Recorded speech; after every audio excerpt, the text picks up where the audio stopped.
Well, hello again, everyone, and welcome to the final week of the 2010 football season for the Port Huron High Big Reds. Derek Wark, the Big D from Memorial Stadium, about to get this one underway. Well, tonight, a very, very big game for the Big Reds in that they want to get the seniors a win. Very, very important seniors night. It means everything to them. It's also parents' night for the players, parents' night for the cheerleaders as well. They all want to walk away victorious. In comes a team in Madison Heights, Madison, out of the MAC Gold. This is not a team that you can overlook very easily. They are 7-1 in the gold. It's under the blue, but does that really mean much? We'll have to wait and see with that. But a big running back out of Madison Heights, Madison, Valdez Showers, number 7. This is a guy recruited by many schools. We're talking Auburn, Northwestern, MSU, even beloved Michigan. He chose Florida, but that tells you something about the kind of talent this kid is. How do you beat him? Basically, you clog the holes, you fill the gaps. You do not try and get this guy on your own. You gang tackle. You wrap him up, you get help. Basically, that's what it comes down to. And mainly, you forget about last week. The game against the Huskies. Very, very big football game. We know that. It's over and done with. Tonight, you feature Madison Heights, Madison. You think about them and only them. And I think the seniors will go out winners, but it's going to be tough. Can they do it? Of course they can, right? It's seniors night, Memorial Stadium. Derek Wark, the Big D, CPHS Channel 6, back with Week 9's game. The Eagles, the Big Reds, in a moment.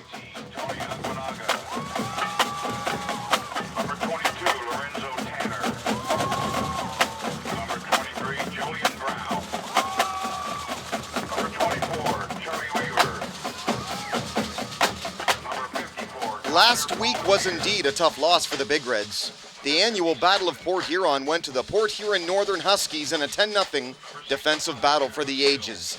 In turn, it ended the Big Reds' hope for a playoff berth and a MAC Blue title. So tonight, in the final game of the 2010 season, they have one single goal: get the seniors a win in not only their final game of the 2010 season, not only their final game at Memorial Stadium, but mainly their final game as a Port Huron High Big Red. It won't be an easy task. Again, Madison Heights, Madison come into town. It's no everyday MAC Gold team. 7-1, loaded for their standards. I think their only real test came week 2. But again, 7-1, very, very successful.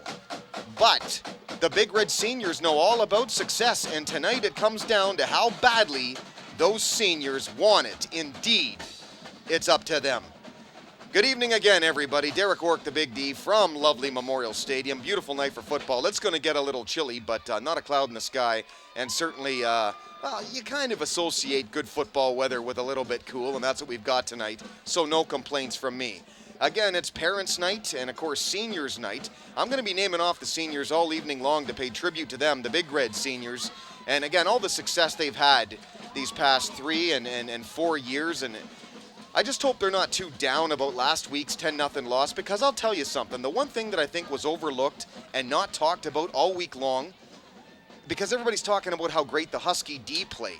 I'm telling you, folks, the Big Red D on the other side of the football, they were almost as good. They were that good last week.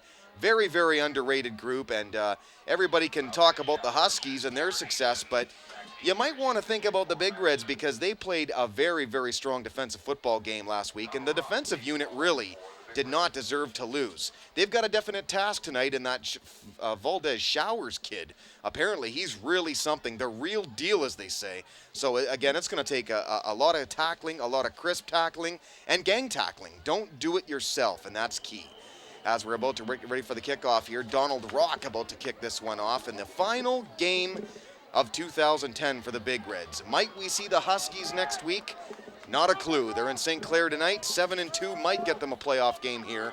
If not, this is the last opening kickoff of 2010 from Memorial Stadium, and let's get nasty. Port Huron, and the kickoff's just going to go out of bounds. So already a favor for the Madison Heights Eagles, as the penalty will put the ball on the 40-yard line. And out trots the Madison Heights, Madison 7-1 Eagles. An unreal 11-1 overall a season ago, and 5-0 in the MAC Silver. Keep that in mind as well. Last year they played in the MAC Silver. They're used to success, and this season they were told to move up to the MAC Gold, so they did. The only game they lost in the Silver last year was to the team that apparently eventually won the state title and Jackson Lumen Christie. So that should certainly tell you something there. And we'll talk about more about this team and their explosive offense here in just a moment. They line up on the eye, 1st and 10 from there. Handoff, Showers, nothing. Pushed back a whole horde of Big Reds got him. Name one, they're there. Smolik, small, 54 Palmateer among them. That's exactly what you do. A gang of tacklers have to get this guy, and you know what?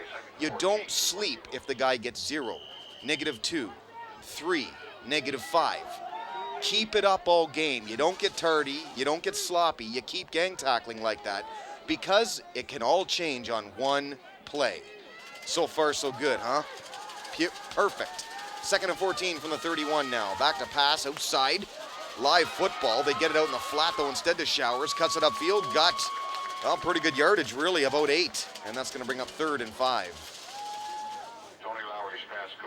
Well, that pass by the quarterback, Tony Lowry there, very, very dangerous because that's a live football. That was behind the receiver. In this case, the running back, they brought out in the swing in the flat there, and he made the catch. But if he drops that ball, it's live. So kind of a dangerous play here in the early going for Madison Heights Madison. Big early 3rd down play here. 3rd and 5 from the 40. I look again. 2 wideouts in the set. Back to pass again. It's a screen look outside. Great defensive play by Jordan Small. And even if Showers makes that catch, Big Reds have that stuffed, and it's 4th down. Madison predicted just under Marine City as the top team in the MAC Gold this year, even after moving up from the silver. That again should say something. An absolute dynamite offense, they say. Team strength said to be the skill position players on that offense. Eagles 6 returning starters on both sides of the ball this season, and something's worked because 7 and 1.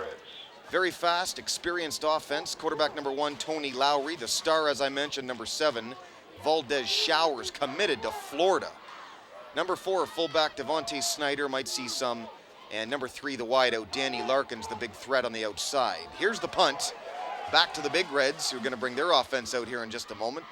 The punt takes a favorable eagle bounce inside the 30 to the 29. And that's where the Big Reds in the black attack. Back again. Trying to send the seniors out winners. Can they do that?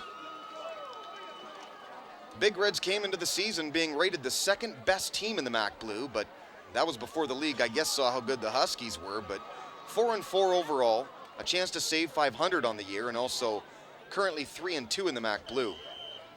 Offense led by 7, Justin Black. A real up and down season due to some tough early losses, I would think. Mid-season injuries as well, but all the talent in the world for Black, especially on the pass. There you see him right there. But don't sleep on his rushing ability either. He had some big runs last week and really was the only rushing attack for the Big Reds last week. 1st and 10 from the 29. Immediate carry. Therese Watkins in the open field to the 45. Quickly up 49. 1st down, Big Reds. We didn't see many carries at a 1 last week. That maybe didn't sit well with him after that first run. Good job, Therese, and he got the 1st down easily. Here you see the replay. Good hole, he snuck through it and just got by that first tackler, who I believe was a nose tackle. 6, Jarrett Chapman, good combination of speed. His relative Winslow Chapman, number 3 as well. They'll both get the odd carry, very deceiving, and both very fast, particularly number 6. This one 8 like lunch and shoved back immediately. 73, Brandon Bowman, the tackle for the Eagles. Watkins losing a yard on the play, and that brings up 2nd down. Here's that run again. You see him just sneak through that first tackle and that first hole behind center, and Watkins does the rest, getting just shy of the 49.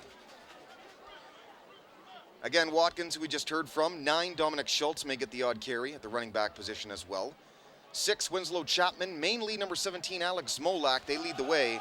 They lead the way on the outside. Watkins again, maybe back to the original line of scrimmage. That'll bring up 3rd down and the same 10. Tyler Robotham, number 8, another big playmaker to watch. Lines up in the slot a lot. And they'll try and sometimes sneak him through the D, so he's a very, very dangerous player too. But it's nice to see them trying to develop here Therese Watkins a little bit more in this game than they have in previous weeks. From the 49, 3rd and 10. Black from shotgun again to pass. Airing this one out deep. Got a man open. Jared Chapman. And the pass is overthrown. You know it's overthrown when number 6 can't catch up to it. And the Big Reds look like they're going to have to punt. I want to thank number 6, Jared Chapman, too. You see him there on screen. Perfect time to talk about him. He sent me a DVD last week of some of his 2009 and 2010 highlights. So that was really neat to see. Thanks a lot for that one, Jared. And certainly you've had a lot of highlights here at Memorial Stadium, so it was a pleasure to watch, I'll say, and thanks a lot. Awesome stuff. I think Chapman's going to punt here. His own 39-yard line. Thought about a fake, but he fell down, and that's where the ball is going to be placed. Tough break, Big Reds. Madison Heights ultimately satisfying field possession here. I tell you something, that's a rule that I think at all levels should be changed. I'm a firm believer that if you're down and you're on the ground, you're not down. You should be touched at all levels. And that's an example of why right there, why you shouldn't just call that down. Because there's nobody even near him.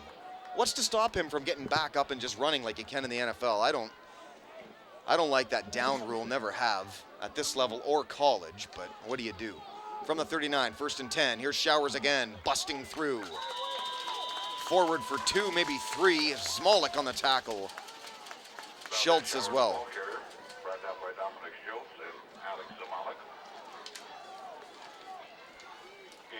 Well, the defense for the Big Reds basically led by their linebackers, 9 Schultz, 13 LaForge. Connor Palmatier, 54, I thought had one of his better weeks last week. Again, great defensive effort, Big Reds against the Huskies last week. Palmatier, a big reason for it. LaForge as well, who I thought was very good a season ago. And the defensive backs, the Chapmans, 3 and 6, they're great back there. Good pressure, outside Lowry, caught though at the 25. That'll move the sticks and a first down as 2 Tyree Monroe on the reception for Madison Heights. Madison. Gain is down to the 26-yard line. 1st and 10 for Madison. Well, the biggest concern apparently for this Eagle team coming into this season, Ed Sinek. I had to stop what I was saying there because we can't have him on the screen and just not stop. It's Ed Sinek, folks. The leading director of the whole shebang right there. This is going to be a false start in the offense. That'll push them back. But what I was getting at here, apparently the big concern coming into this year for Madison Heights Madison Eagles was their offensive line. Apparently they had no starters returning for them. But at 7-1, I really don't think that's a concern anymore. But it really says something about their running game when you replace the whole offensive line. And here's a big recruit to a Division I school in the backfield getting all these yards still. So despite their losses, they certainly know how to counter them. After loss of 5, it's 1st and 15. Looks like they're going to throw it. No, instead the draw. Late draw set up. They down Flowers right away. So far, very strong defense on 7 as 9. Dominic Schultz made a good tackle. One of these seniors we hate to say goodbye to tonight, but it's just one of those things. They're all going to graduate. Great talent, both groups of seniors on both the Huskies and the Big Red teams this year. Very good senior group of football players, no doubt. 2nd down, 11. Showers got 4 on that play. And the Eagles want timeout. So 2nd and 11 from the 27 when we resume. 6:56 to go in the first quarter. Still no score. Eagles driving though. Derek Wark, the Big D, CPHS, Channel 6, the Port Huron Area School District television station. I'm also going to say hello to the folks working tonight in the concession booth right under me here at Memorial Stadium. Whenever the Big Reds have a home game here, when they play here, such as last week, they do a great job down there in the concession booth. And I guess they came to the bus one night and said, "Oh, Ed Sinek, we want to see the Big D." So he puts the Big D on in the concession booth. How about that? There you go. Gotta love that. CPHS Channel 6. There you see the Big Reds. Yeah, thanks a lot for your hard work down there, folks. Doing a great job. Keep it up. Packed on this side of the field, too, as you would expect. And there I am. In the Michigan hat, but you see the turtleneck here because it's cold. Don't tell me I overdressed tonight. It's going to be cold in a bit. Second down, 11 from the 27. Play fake, pitch. Caught over the middle of the 10. Trying to battle forward to the 9. Can't quite get there, but first and foremost, a first down for Madison Heights. Number 4, Devontae Snyder. Listed as a fullback in my books, but certainly a big guy at 6'2", 220.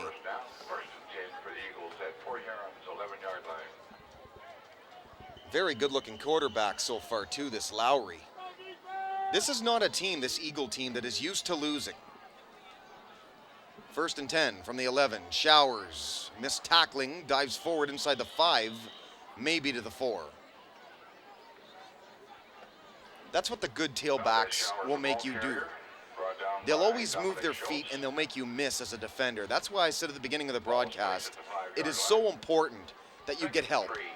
You don't get him on your own. You tie him up so he can't go anywhere and then get help from the other 10-some guys in your defense.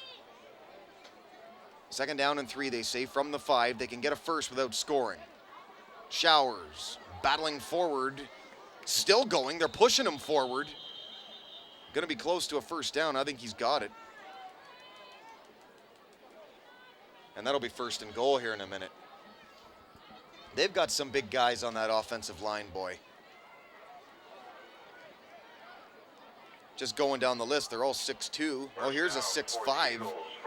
A 6'5", 275-pounder on the offensive line. So, wow, that's 72, by the way. Check, that's 71. There's Bloodhound on the roof, looking around everywhere but his camera. First and goal, touchdown, Eagles. Well, you get big meat eaters up front that can push you forward, create holes, and get a tailback with the kind of caliber of a number 7. It just plain spells success.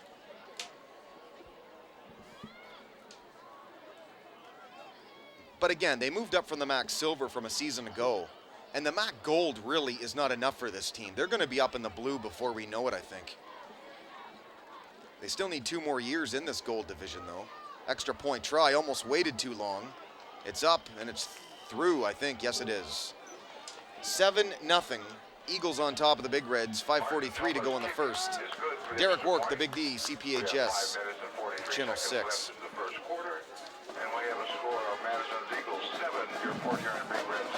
Well, the game last week, Huskies beat the Big Reds. We're aware of that. It was the first time in 4 years they did so, 10-0. Huskies took the Brick Fowler Trophy home. In doing so, Northern qualified for the playoffs for the first time since 1999. Has it been that long? In doing so, the Big Reds might have lost their chances of the playoffs. They certainly did lose their chance at the MAC Blue Division title, but more importantly, as I said, a playoff berth. Only scoring in the game, just from the Huskies twice last week. Kenny Sanders a touchdown, Quinn Kotsko a field goal. Nothing more on the scoreboard for the Huskies and nothing at all for the Big Reds. Coach Mullins gave praise to that Husky D2 last week after the game, basically claiming they mixed things up well and they made adjustments. And that's the thing about them. They'll pop you and they'll make adjustments too. But the Big Red D certainly deserved to win. They were excellent. Off the kickoff, let's get nasty. Port Huron from the 20. Drops the football. Doesn't go down on it though. Rock picks it up again. Actually, that's Chapman. Cuts it upfield, 34. And that's where the black attack will come out again. Trailing 7-0. Rushing yards, the biggest stat of the week in the game last week. Northern, 184, just 29 on 25 carries for Port Huron. And Black, as mentioned, he had most of that, 16 for 26, so they just didn't get it done on the rush. And when you don't rush the football, wow, winning's tough. Passing, 109-62, basically in favor of the Big Reds there, but Black last week, 14 for 25. He had 95 yards passing. Big Reds just 138 total yards of offense, 29 of that on the run. Here they go again, 1st and 10 from the 34. Good lead block, battles forward, got maybe a half yard, and hit pretty hard down there as Schultz gets up, and he got popped. Again, seniors night tonight, so let's start with the first one on the list, going in order by number, Donald Rock. Oh, there's the big fella in the truck, E.J. Shea. Can't let that one slip by either. Hello there, big fella. Get your hands on the buttons where they belong, my friend. Yeah. Even he's in slow-mo down there. I got that. I got where you're going with that one.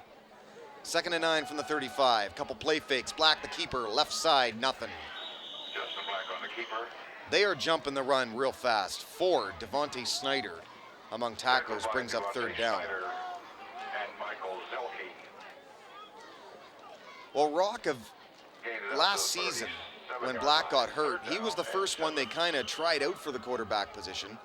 He gave way to Jared Chapman, but he's been kicking a little bit, and he's done a lot for this team in kind of an unsung hero kind of a role. So certainly we wish the best to Donald Rock, and we'll be naming off the rest of these Big Red seniors here in just a moment as the night goes on.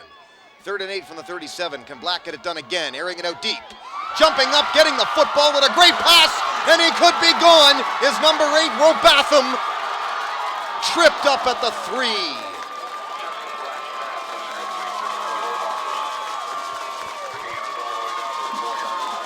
You cannot fault the defender when he is in front.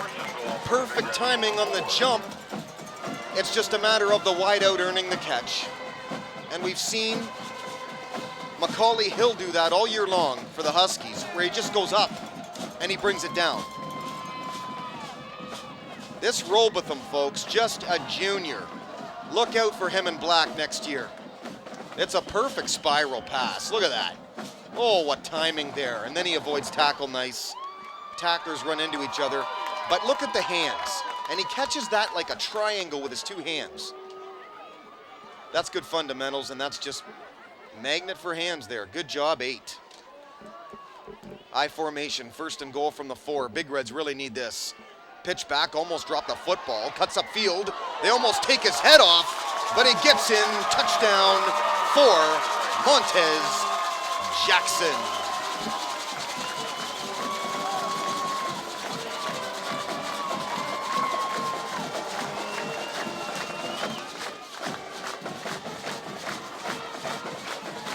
It's not a big secret. It's a quick striking offense. It always has been as long as Black's been at the helm. But I said it, you cannot sleep on number 8, Tyler Robatham. And that's why. Extra point try by the senior I've mentioned already, Donald Rock. It's through, but flagged down first, and I think they're pointing to the Eagles anyway. So likely to be waved off. It's going to be encroachment against the Eagles.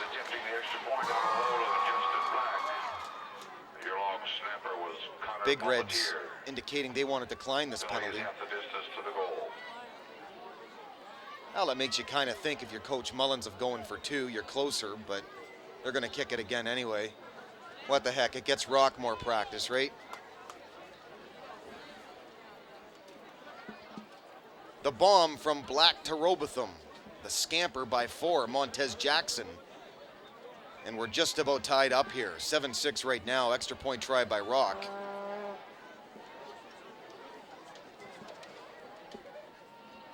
I just can't believe the talent level, though, of this Eagle team, considering they play a division under the Blue. Outstanding, it really is. And this one's shaping up to be a very good game. Justin Black to hold it for Rock, extra point try. And it's a high snap, but he does get it down. Good job, Black, to do so. And Rock boots it through. We've got a tie game. With 3:37 to go in the first, there you see the scoreboard. 7-7, Big Reds and Eagles. It's all about following the block. Schultz is looking for anybody he can block there, and 4 almost took 4's head off. That's what it came down to there, Devontae Snyder. But he just plain missed the tackle. Well, I think that there actually in the red front row is Mrs. Chapman. She actually brought me that DVD last week. And what are you doing, shoeless? Sleeping on the job again. That's the sign that either he needs the axe or he's just not paid enough, Ed. See, he laughed, but he didn't disagree. Either that or get him a pillow down there. He was sleeping. And I can't hear if he was snoring. Maybe EJ's the snorer down there. I don't know. But they're happy. Why not? They don't get out of that van much, but they're happy that the Big Reds have tied up the Eagles tonight. 7-7. Derek Work, the Big D, again, CPHS Channel 6.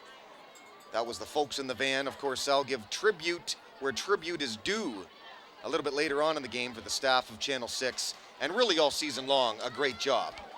From the top at Ed Sinek to the bottom, Big D. I don't know. There you go. Brief break in the action there. Good shot of the Big Reds. A little bit happier after the bomb to numero 8. And Black hit him. Great senior year, though, is on tilt when you think about Black throwing to Robotham, number 8. Winslow Chapman is also back next year, as is Therese Watkins, guys like that. Montez Jackson, the guy who just got that TD. So they're going to have some players, no doubt. No doubt about it. Another senior they're saying goodbye to tonight. We mentioned Donald Rock. Number 6, Jared Chapman. And I mentioned his mother, I think, a minute ago there.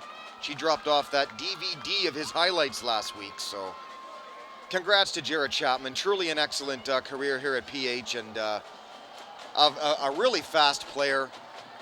It was great that they had him to back up Black these last 2 seasons. So he's certainly a senior they are going to miss. Here we go again. Kickoff. 15, Brandon Huntoon.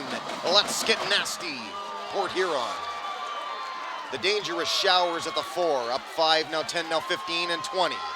Showers right into a wall of Big Reds and pumped hard down at the 30.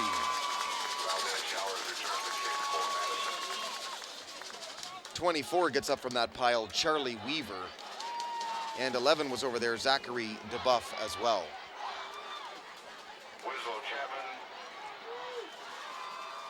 Charlie Weaver, and Alan Rapson. A look at the replay on the kickoff here from a moment ago.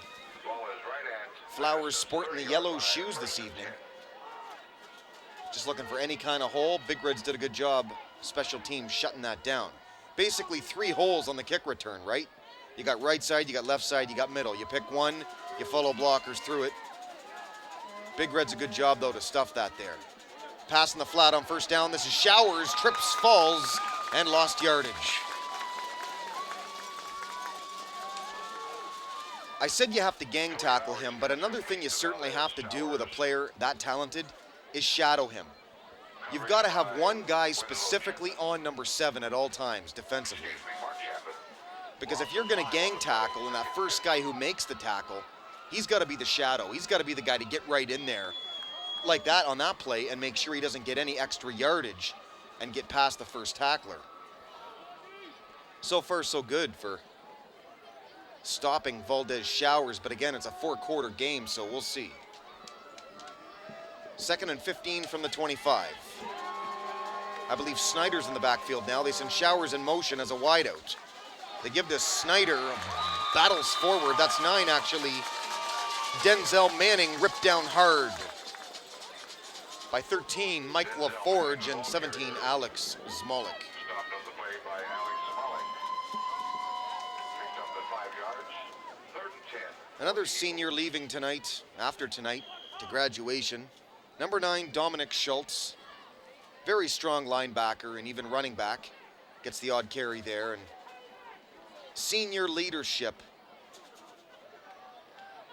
What can I say? Number 9's got a ton of it, and he'll be missed. Another senior, Zachary DeBuff. Like I said, I'm going to mention them all tonight in the senior night from Memorial Stadium. Also Parents' Night.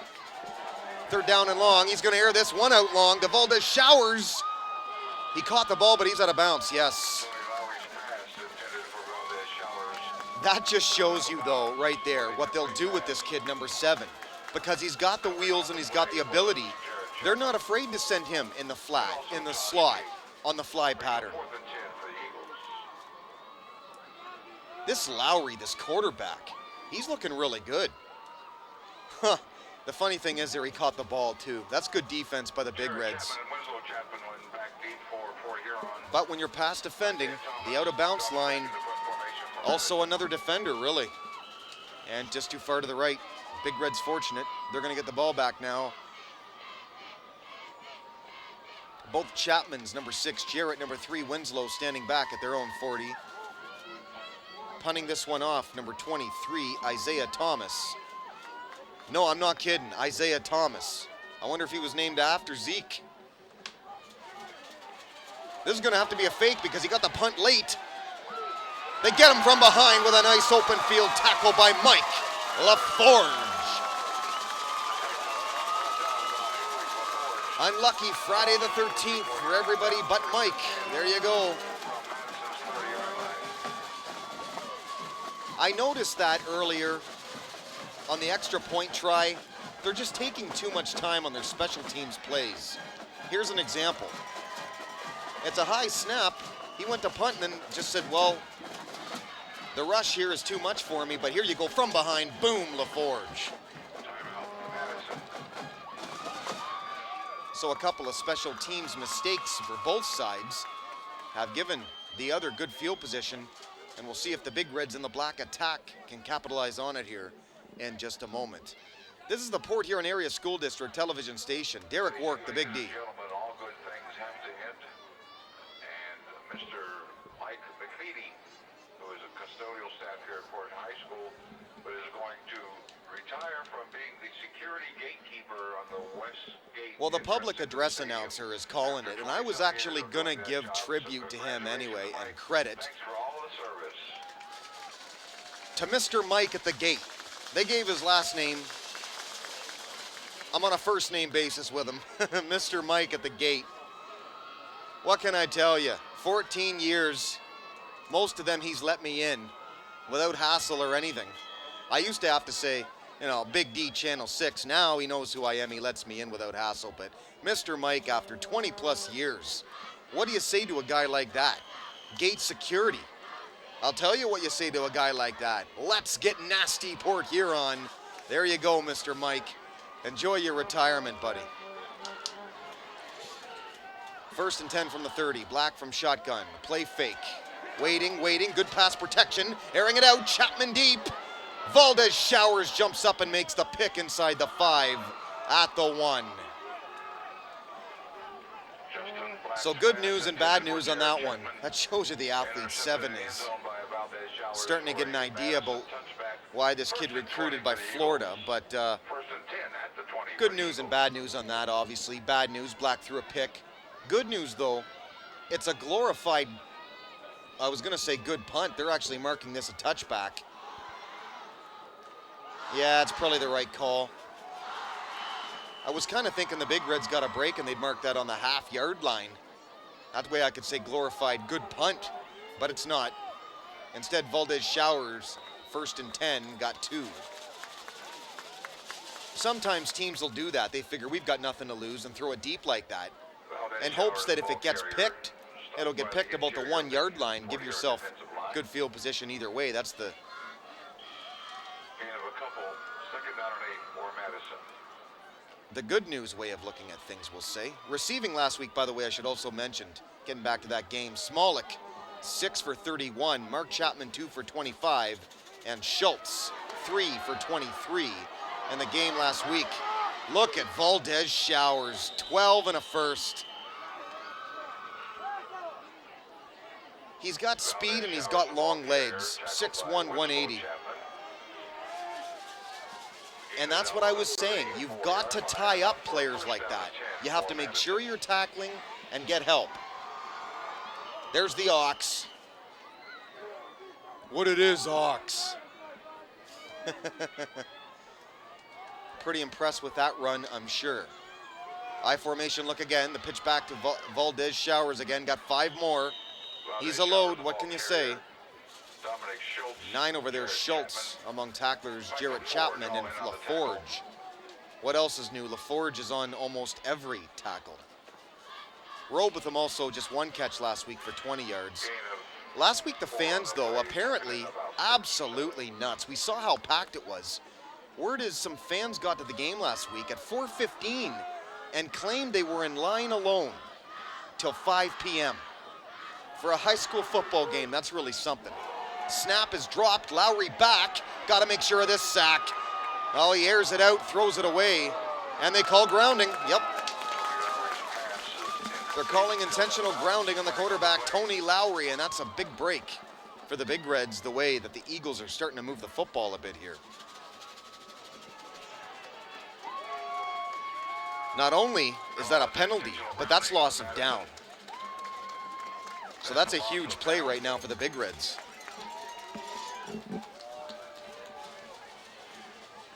Well, if you want to talk points and talk about the success this Madison Heights Madison team has, last season they scored 455, which would have been in total, of course, 12 games, not 9. They were 11-1 last year. They've only lost 2 games in 2 years. That's 37.9 points a game, and they're on pace this year to blow that number sky high out of the water. They've scored a total of 359 in 8 games this season, roughly 45 a week. Wow. Huh. What can you say about that except they know how to move the football? Valdez showers to the right. Well, he got a lot of that back.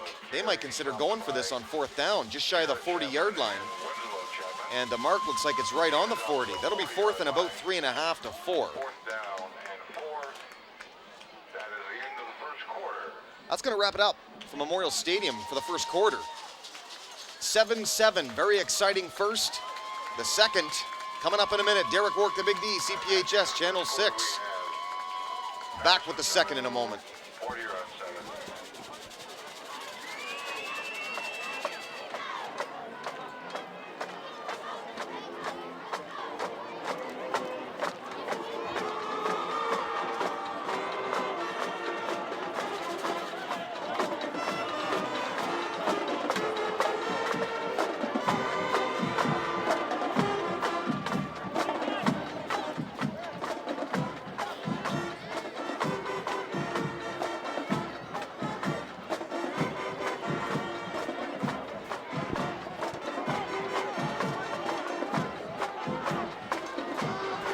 The second quarter is upon us from Port Huron's Memorial Stadium, where tonight's senior night for the Big Reds. So far, a very close game, and the question of whether or not these Madison Heights Madison Eagles can contend with your Big Reds, that's been answered, despite being a division under them. 7-7 thus far. They've got a lot of talent. Now, week after week, that being said, do they play teams that are equal to the Big Reds? No, they don't. Like, let's be honest here.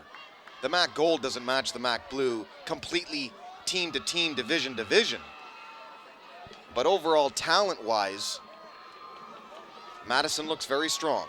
Again, Derek Work, Big D, CPHS Channel 6. Great night for football and wrapping her up, senior night for the Big Reds. Standing at the 27 and ready to kick this one off, Isaiah Thomas. And the whistle first.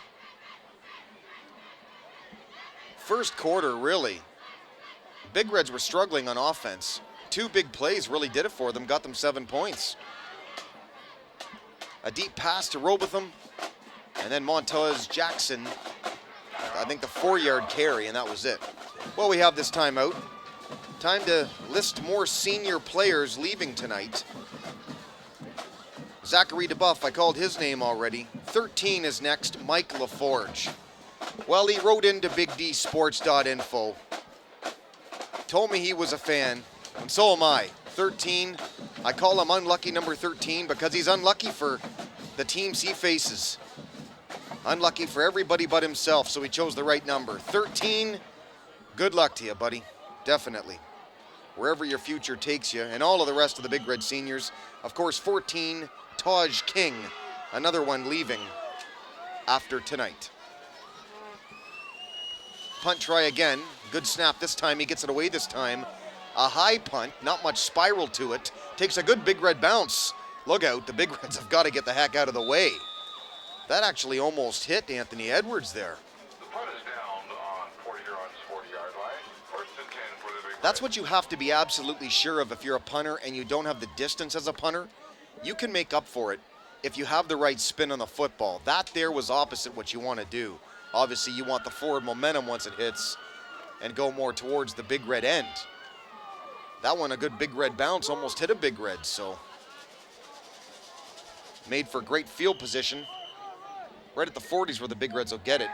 There you see a very high punt, and it wasn't much of a spiral on it, and there you see the way it hit. Unluckily, just missed number 2 there too, but they downed it, and it's safe. From shotgun, Black, play fake. Black, the keeper, outside, got blocking. Got to the outside, I think that's coming back. There's a flag on the play. Justin Black on the keeper. Right where the first block, I believe, was thrown. I think they're going to get him for holding. Yes, they are. Preliminary signal is holding on. So the run for Black, all for naught. Well, the only loss for Madison, they've had one last year, and of course one this year. I've already talked about it. They lost to Marine City in week 2, and then that's been it for them. They're winning by an average of 40 points a week. No wonder they moved up from the silver, but still dominating the gold. And there you go. Big Reds trying to avenge the loss from last week. And they'd like to see their seniors go out winners. Every team wants that.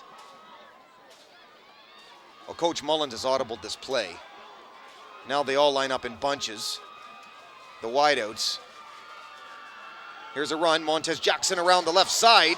Tries to stiff arm his man. They could call a horse collar tackle if they wanted to. That is very close.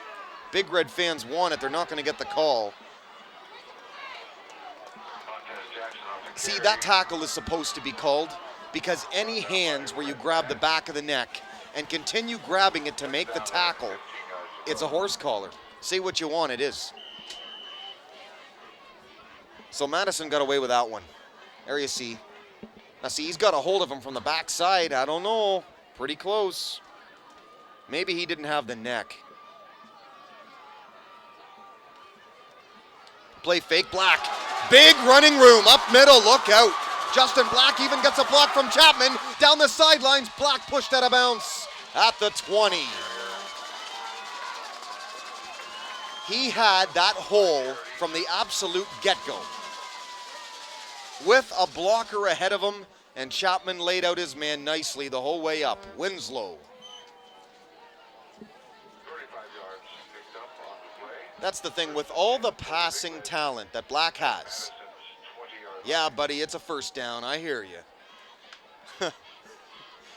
Well, they're having fun anyway. With all the passing ability, though, that number 7 has, you can't discount the fact that he can run. He can get yards on the rush.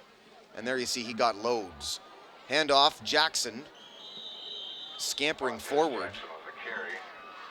And I don't know if they've been working on certain things in practice or just what they've done, but number 4 certainly has not gotten this many carries. Emmett Jackson. Here's that run again, the play fake Jackson, and a lot of Madison Heights, Madison players stuck back there at the line of scrimmage, and there you see Chapman's just there. He's not really making a block, but he's a body directly in front of the tackler. And that alone got Black 10, 15 more yards at least. That's a perfect job. 4 wide, Black to pass. Shotgun, airing it out. Chapman, end zone. Touchdown, Big Reds.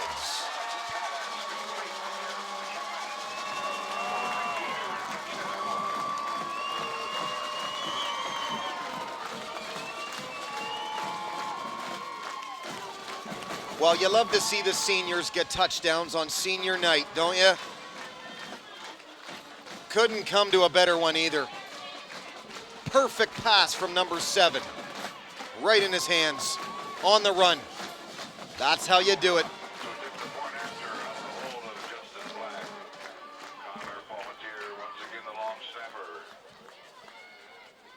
Rock, now the extra point try. That's going to be offsides on the Flag on the play. on the Eagles. Encroachment of the That's the neutral second zone time they've against had this Madison. encroachment.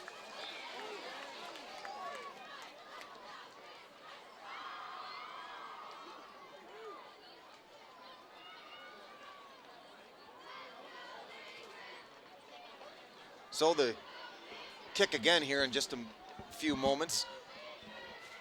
There you see some of the fans here at Memorial Stadium, and there's lots of them here tonight.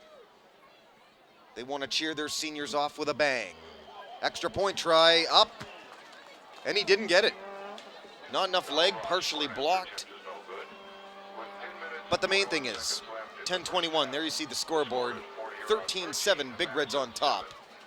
Here's that pass again. And it's a great one. Look at that, right in his hands on the run, perfect. Absolutely perfect. You couldn't draw it up any better for Black if you did draw it up.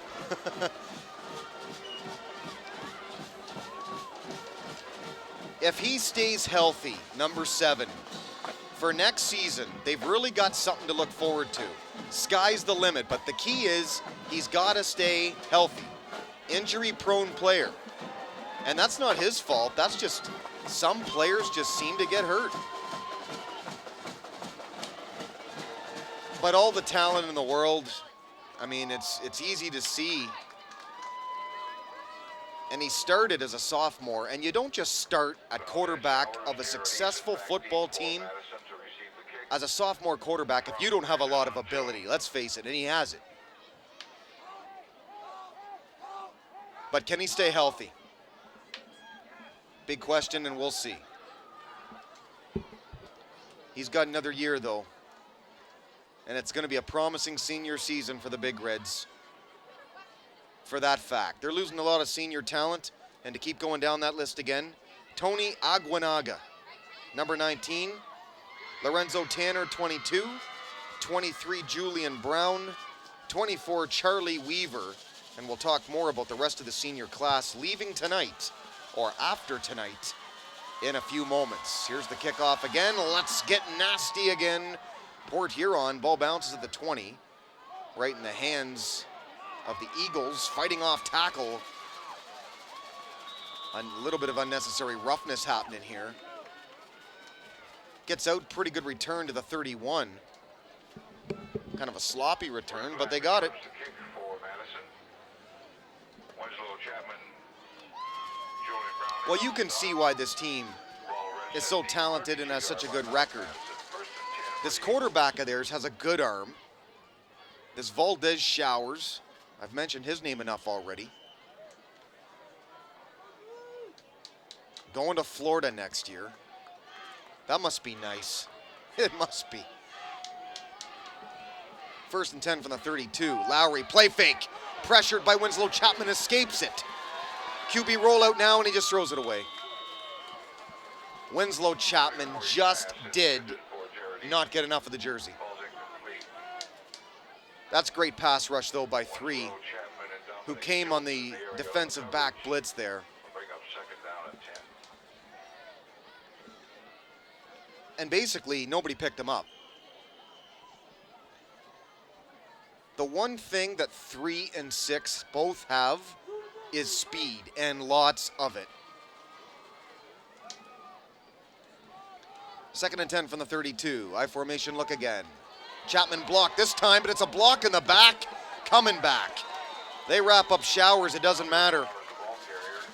If you see the replay of this, you're going to see 3 Winslow Chapman get blocked in the back. It's very obvious because it's right where Valdez Showers is running the ball.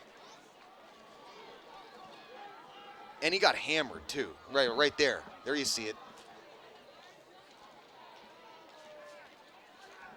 But again, you get those kind of calls because you're there in the first place. That's 2 plays in a row that Winslow Chapman has been right at the football.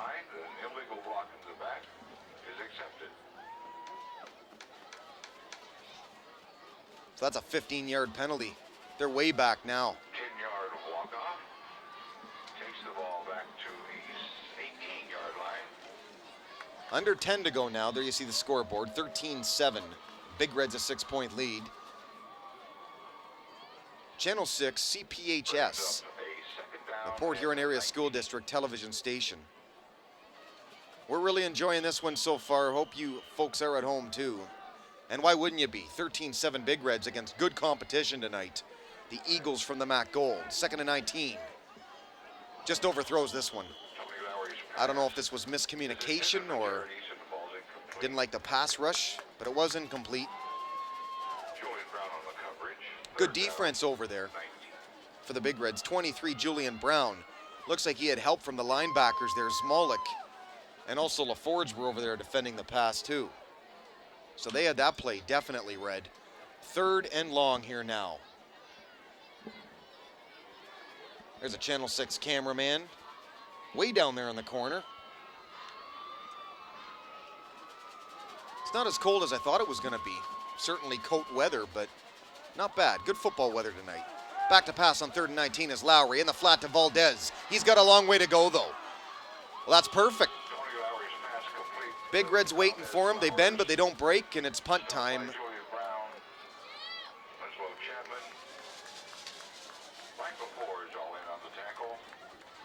Well, you can basically pick a Big Red tackler there. LaForge among them. 23 was over there, Julian Brown.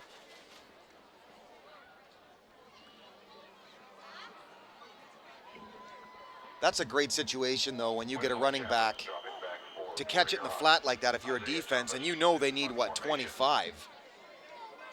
You have no problem giving up yards there as long as you don't cross the sticks. There's the killer Kovac. High on the pedestal for his camera tonight, the killer Kovac.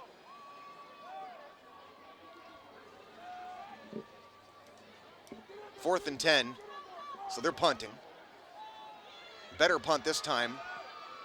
Gets a better bounce for Madison inside the 40, down 36 of the Big Reds. And that's where the Black Attack will get the football again. Up 6 with 8:40 to go in the first half. Derek Work, the Big D, CPHS. Channel 6. Again, Madison's D, a lot of the same talented players that play on the offense. Led by the talented defensive backs, the 2 running backs, basically. Valdez Showers, number 3. Danny Larkin's another one, too. Devontae Snyder, Dwayne Burrows, also Mike Zielke, 34, another linebacker to watch for on Madison's defense.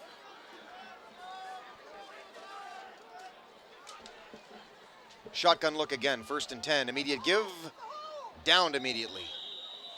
Tried to shake free of the tackles, just too many big guys in there, including 74, Devontae Hicks. 6'1", 273. A TG tough guy. There's the Big Red bench. I think Coach Mullins is pleased with what he sees thus far. They didn't overlook this Eagle team coming in either. They were clear on that. I don't care what division you play in. When you're 11-1 a season ago and you've lost once this year, you've got to respect them. Play fake, Black, a whole lot of yards again. That's excellent work and excellent speed by that defender, Isaiah Thomas, to get over there as quickly as he could. And I think Black kind of underestimated the speed of Thomas to get there. I think Black figured he was going to run right by him. Stopped at the 44-yard line. 3rd down, about 2. It's just a race around the outside.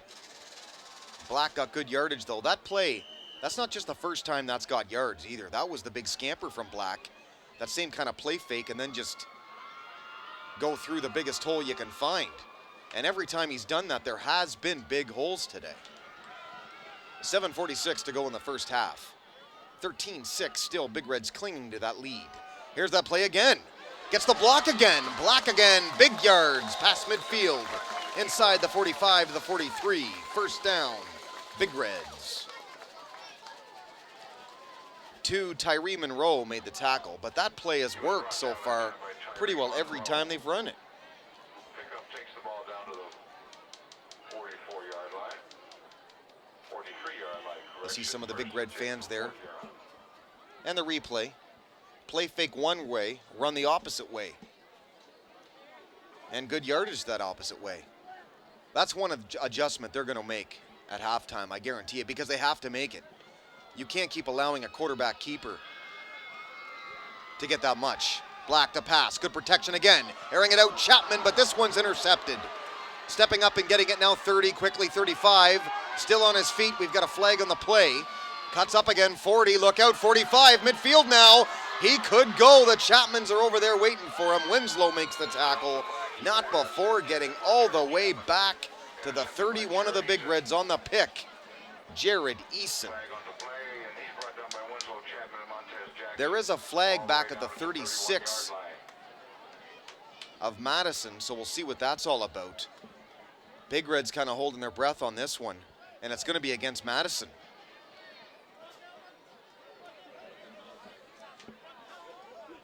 So that's a big plus for the Big Reds, especially if that's a major at spot of the foul. We'll see. I think it's a hold. So that certainly negates a big play there, a huge interception return, and one where the Big Reds just couldn't make a tackle on it.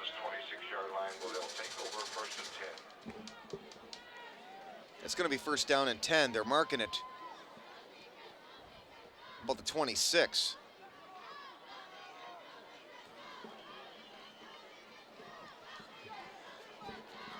You see that little crowd section up there? Well, there's the cheerleaders now, but that little section there, they were in red on the top of your screen a minute ago across the way on the Madison Heights, Madison side.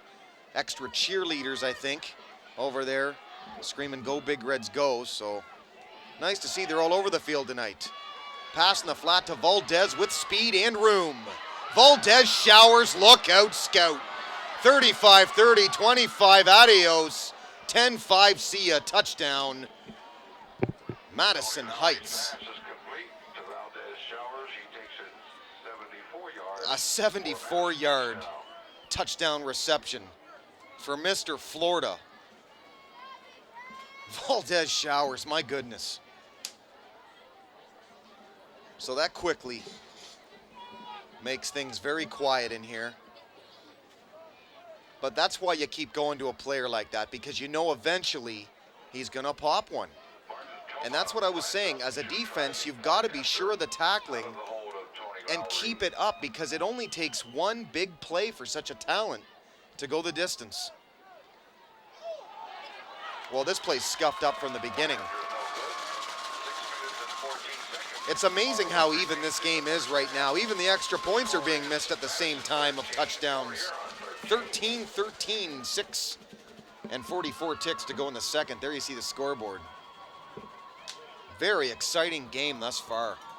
Here you see there's nobody really covering the flat, and then they block Smolik and gets by LaForge, basically because there was a lot of guys over there. He couldn't get through, and then it's a running race, but look at the long legs take him through. He's just too fast.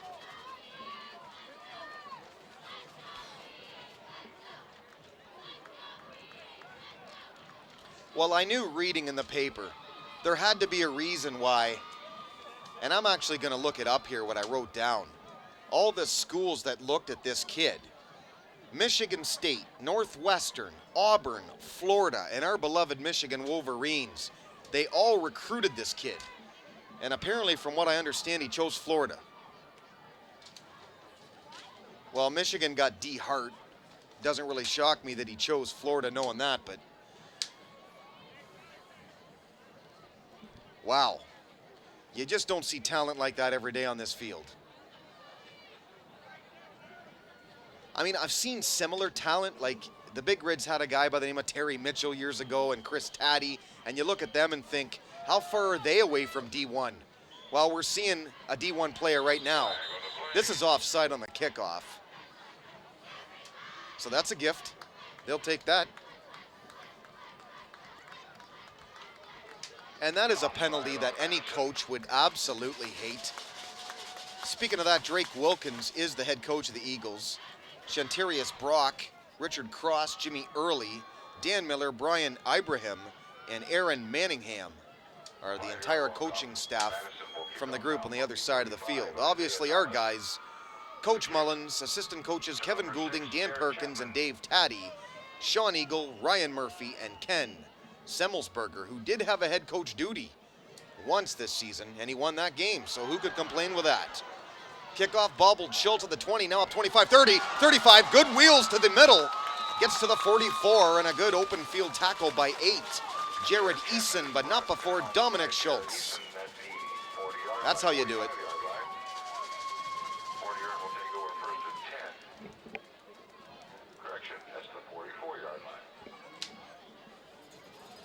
Was it even Jarrett Chapman?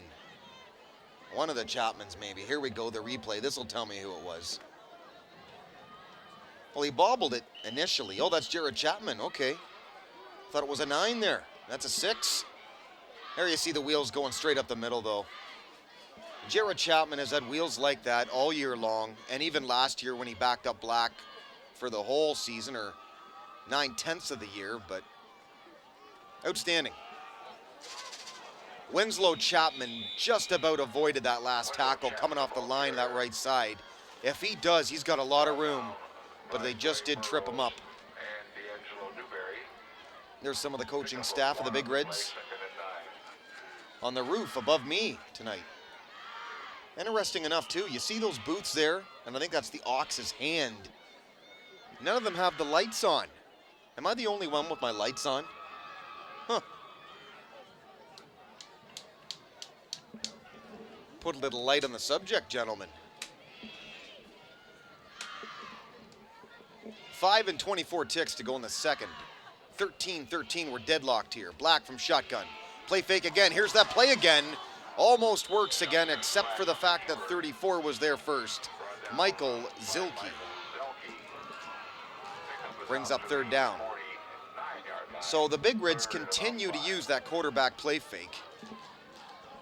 And the QB keeper, because it's their biggest play so far. It's got them one touchdown, or set up a touchdown.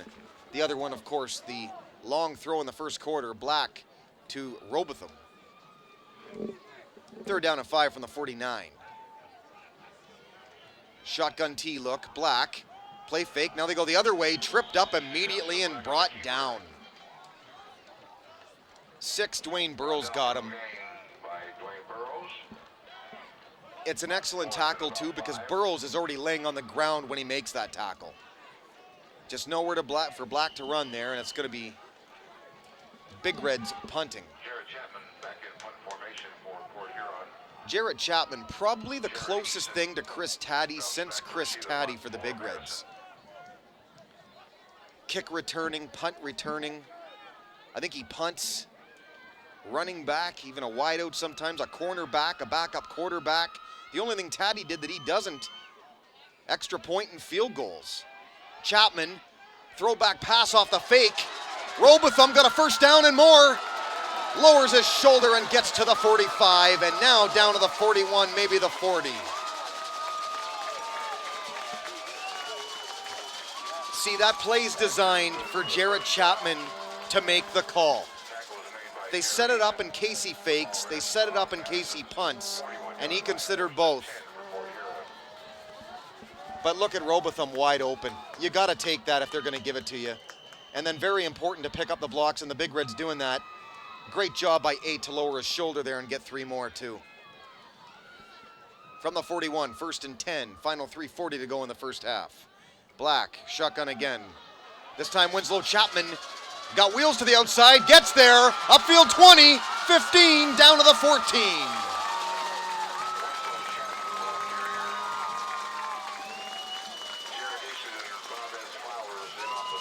Eason among tacklers. Showers as well, but not before. Another first down. We saw that play a moment ago too, and I said it. If Chapman could just get past the line and avoid those last little hand tackles, if you will, or at the feet, he did that time, and man, look at the reward. Once these Chapmans get in the open field, they can really go. There you see. Just avoids in there. Now it's a speed burst. Look at him go around 4 there. And Winslow is going by that Valdez Showers there. That tells you he's going fast, because we saw that kid a minute ago go 74 the other way. And he's going around there on an angle, and Showers is nowhere near him. He did eventually make the tackle, but the damage was already done. Anyway, the rest of the Big Red seniors tonight, I've called off a lot of them so far. 54, Connor Palmatier. I said it, I think his best game so far this year was last week. He really played well last week, 54, good linebacker. The big guys up front, the big meat eaters. Number 57, Glenn Hartman. Number 61, Chris Curtis as well. Travis Hill, 65. Certainly, the gentlemen up front are often overlooked on a football team, but these guys here have done a great job their entire career here at Port Huron. So certainly props go out to the Big Reds and their offensive line success.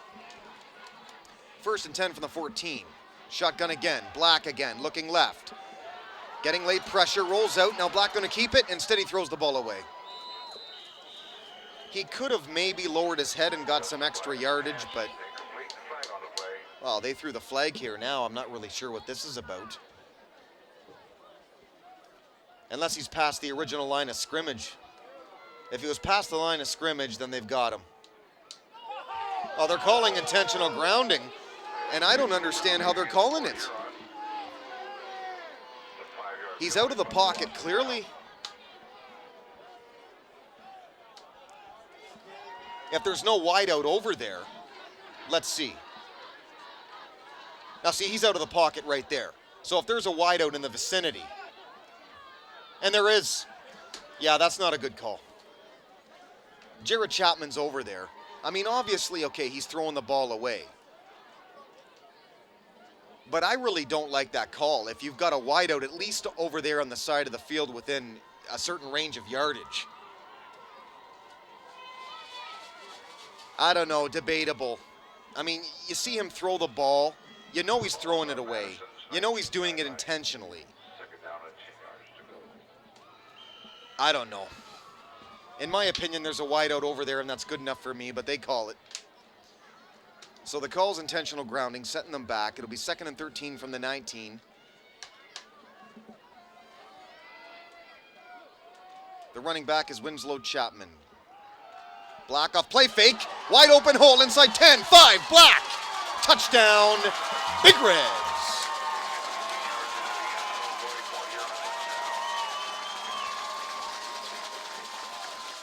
It's worked all half. Why not keep going to it?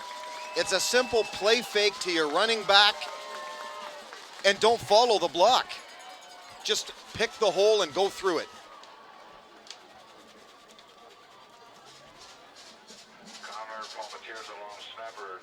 You do these plays, and you do it making the defense stop it.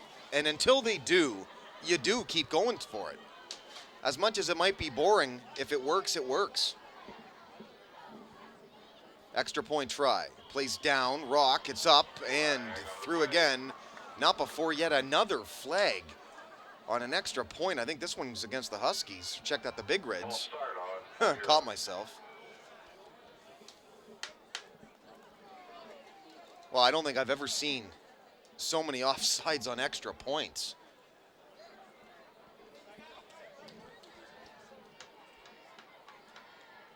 Well, the good thing about that call that the fans were arguing with, that intentional grounding call on Black a moment ago, he got in anyway, so you don't like plays like that or calls like that to decide the game, so all is well. High snap again. Donald Rock again. It's higher this time, and it's through this time. 3:40 on the clock now, 2013 Big Reds. Again, you're watching CPHS Channel 6. Big D, Derek Wark. Here you see Justin Black right through, and every single time he's done it, look at the size of the hole this guy's going through. He's getting these yards because the hole is huge. That's a 5-yard big hole. And if I'm Coach Drake Wilkins of Madison, I go into the half and I adjust first and foremost to that. Because, again, if you're Coach Mullins, until the defense proves they adjust to that play, that single play, you keep doing it. Well, Chapman's setting the block there, too. But when you talk about the initial block and hole right at the line, he can drive a truck through there. That's a great job up front by those seniors that I just named off, the offensive linemen. Hartman among them, Curtis Hill, Chris Warzinski, Richard Drummond. They're all up there doing the job. Other seniors too on Big Red Senior Night from Memorial Stadium. The final game in 2010 for the Big Reds. To kick this one off now, 15 again, Brandon Huntoon. Let's get nasty. Port Huron showers at the 20, 25, 30. Getting through the seam, 35, still on his feet, 40. And right down at the 40. 34 the tackle. Maybe 24. Charlie Weaver made the tackle there. So a very entertaining football game. I would say, based on what I've seen thus far, evenly matched football teams. I mean, you got to say that. And that's interesting considering, again, Mac Gold versus Mac Blue. So division to division, as I said earlier, talent level's not the same, but between these two teams, it just might be. From the 40, 1st and 10. The draw play again. Got one, not two. Pushed back nicely by the Big Reds. Chapman, LaForge, Schultz, the usual suspects for the Huskies. Checked at the Big Reds. When you do lots of both teams every year, you catch yourself doing that. Big Reds, Huskies, Port Huron football, you gotta love it. And both teams, successful years. That one incomplete. Just in and out of the hands of intended receiver there. Number 2, Tyree Monroe.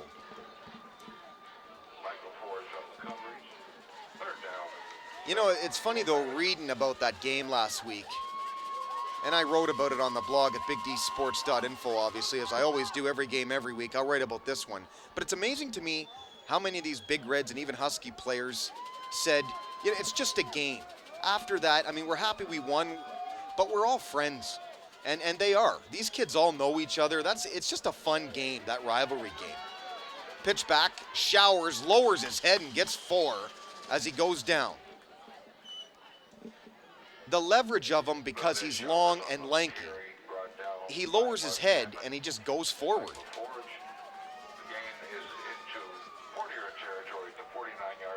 It's not hard to see why they like this kid at the next level. At the highest level of the next level, too.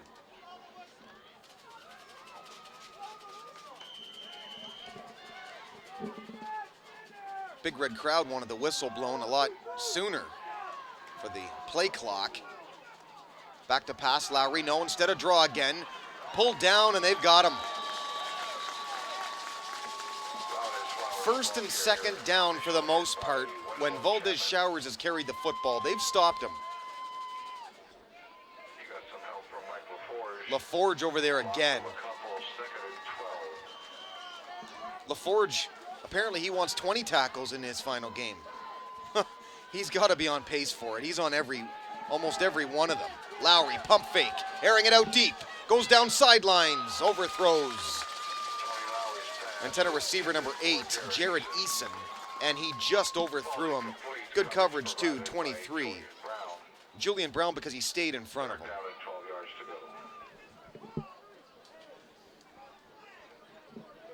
Well, obviously they keep handing the ball off to Showers, and with good reason. This kid can do it all, but Lowry here has a real cannon for an arm.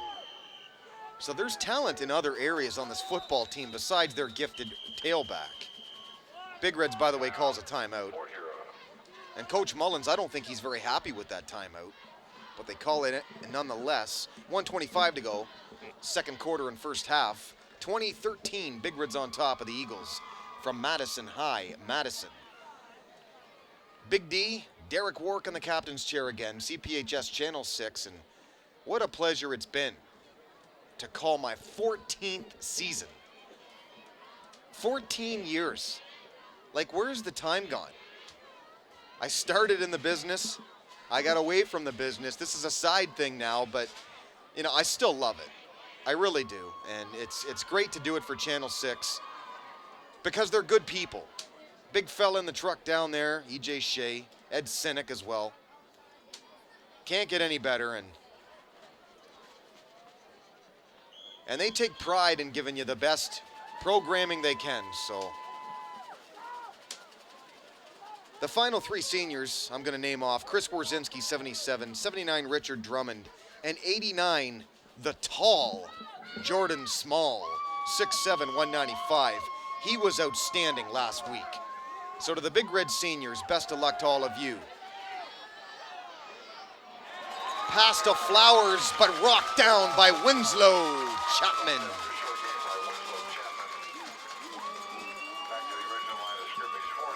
Big Reds had the defense in numbers there to the left side. They were completely expecting that play. And the quarterback, Lowry, telegraphed it the whole way. So if you're a Big Red there, you have to be sure. Here you see, he'll telegraph this play. Look, he's looking over there the whole time, except for the fact that Winslow's over there waiting for him. As a positional defender right now, Winslow Chapman's doing a heck of a job. He's around the ball all the time. And I talked earlier about when you have a running back this strong, you have a shadow defender. He might be that guy. He might be the guy assigned to Flowers tonight. Check that, Showers. Flowers, Showers. Valdez Showers, there you go. Delay of game penalty, that's going to set them back 5, but really at that point, I don't think it matters unless they were thinking of faking. Certainly they're not now. And instead, line of scrimmage, the 46, and standing just shy of his own 30-yard line is 23, Isaiah Thomas, not the Piston. Here's the punt. Winslow catches the football, almost gets decked. What a job avoiding the man downfield who you know had eyes open like saucers on that one to catch Chapman, who just did get out of the way. I'm calling it right now. Number 3, Winslow Chapman, next year, he comes back for a senior season, will be outstanding. Mark my words. Quote me. I don't even know the time right now. Big D said this on this date. Number 3 will be outstanding next year. Because he's got it all. He really does. And his defense tonight has been great. Here you see, watch this little move. Catches the ball, wham. And if you don't make that move, believe me, you get decked. Black, low snap, shotgun. Outside, Jackson, well, he did a good job actually avoiding tackle there. That's a good little effort. Montez Jackson is just 5'6", 140. He's a junior too, so they might have something in him.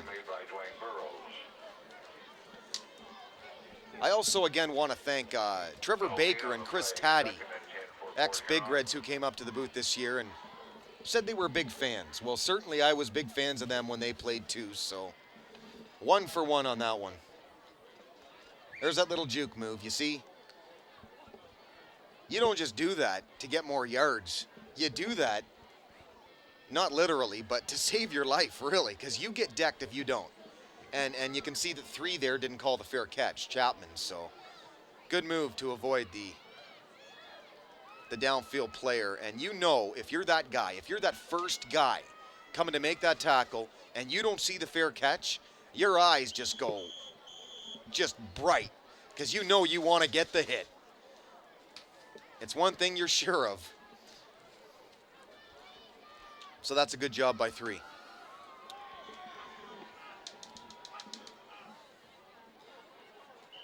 But yeah, love meeting the ex-players up here.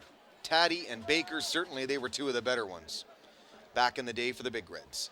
Chapman to pass again. Outside again, tripped up from behind. Winslow Chapman wants a flag. He thinks he got tripped, and he very well might have. Not only does this Flowers have all the skills, but this number 4, Devontae Snyder, at 6'2", 220. Very talented player on this defense as well. Deceivingly quick. and even lines up as a fullback sometimes offensively.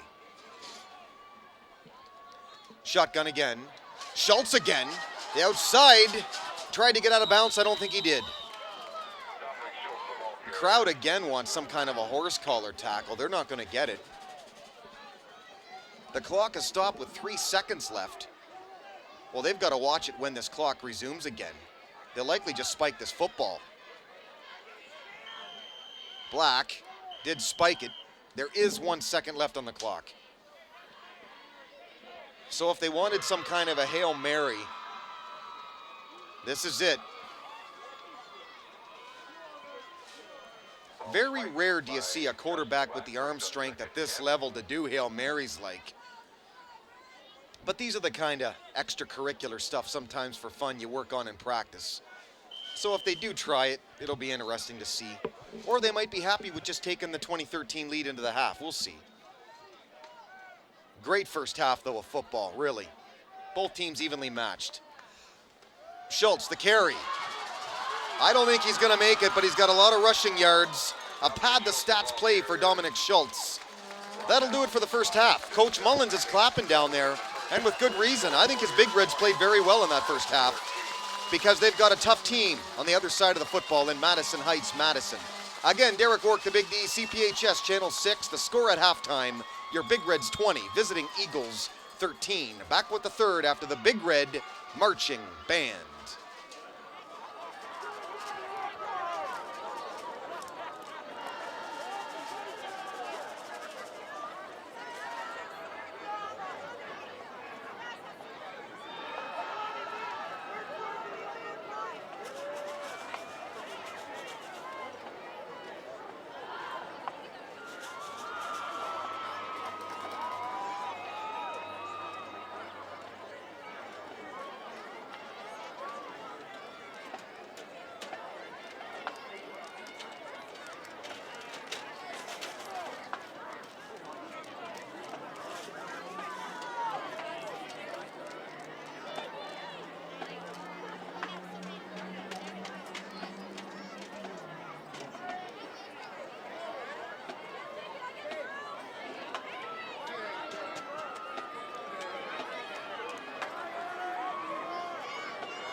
Marching Machine invites the band students from Chippewa and Holland Woods Middle Schools to join them on the field. Please give them a warm PH welcome as they enter the field.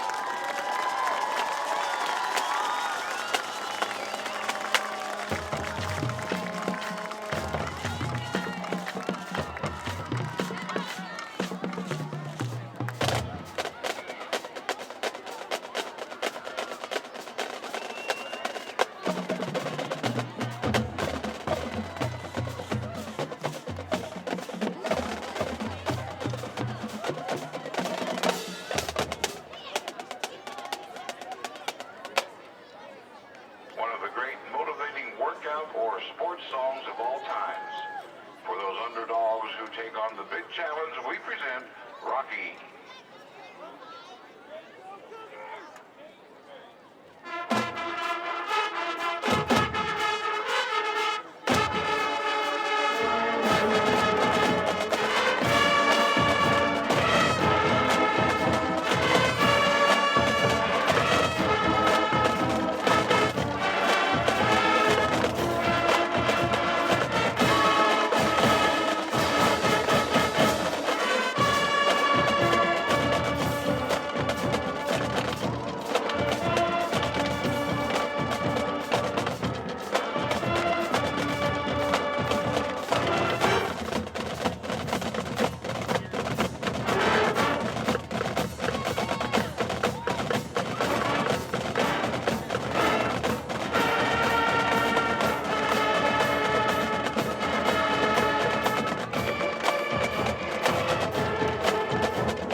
Our show opens with the 1970 classic Signed, Sealed, Delivered, I'm Yours, and features Kristen Kinney on trumpet.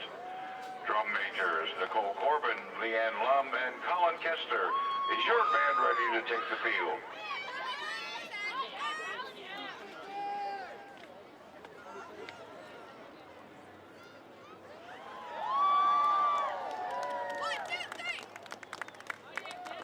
Band, take the field.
for once in my life, to the top of the charts.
Tonight with a medley of Wonder's Superstition and one of the most recognizable Motown tunes, Uptight, but everything is all right.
Welcome back to the third quarter, Memorial Stadium. Derek Wark, the Big D for CPHS at Channel 6. Well, it was a first half. I thought both teams very, very tight in the way they played. 2013, the Big Reds on top after one half complete over Madison Heights, Madison. The question of if Madison really was good enough to play in this league, to play against the Big Reds, I really feel that that's been answered right now. At 2013, they're up a touchdown, one possession game. I think indeed the Big Reds can be pleased with the way they played, but certainly they've needed to do all of it tonight and that much more, as Madison Heights has proven to be all that and more.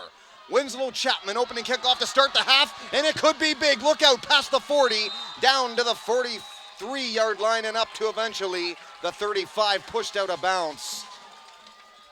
That's what I'm talking about. Number 3, Winslow Chapman. I would hate to play against these guys because they just don't go away. You know, 3 and 6. All game long, they're threats, and all game long, they don't go away.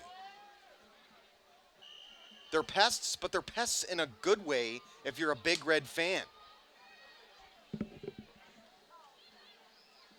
Well, another big key of that first half, the Big Reds, for the most part, stopped this Valdez Showers, this big Division I recruit going to Florida next year.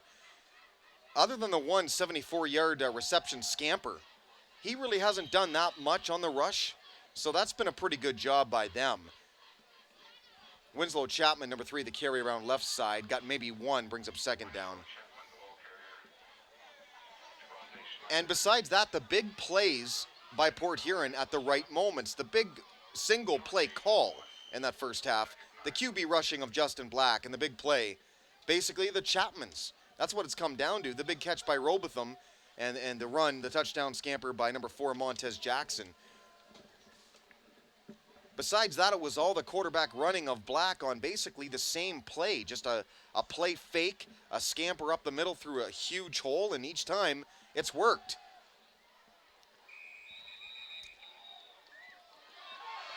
Well, that's pretty well unsportsmanlike or unnecessary roughness right there. And you know what, it's a borderline call, but it's borderline when you do that to a guy anyway. Dragging him by the ball, man, wow.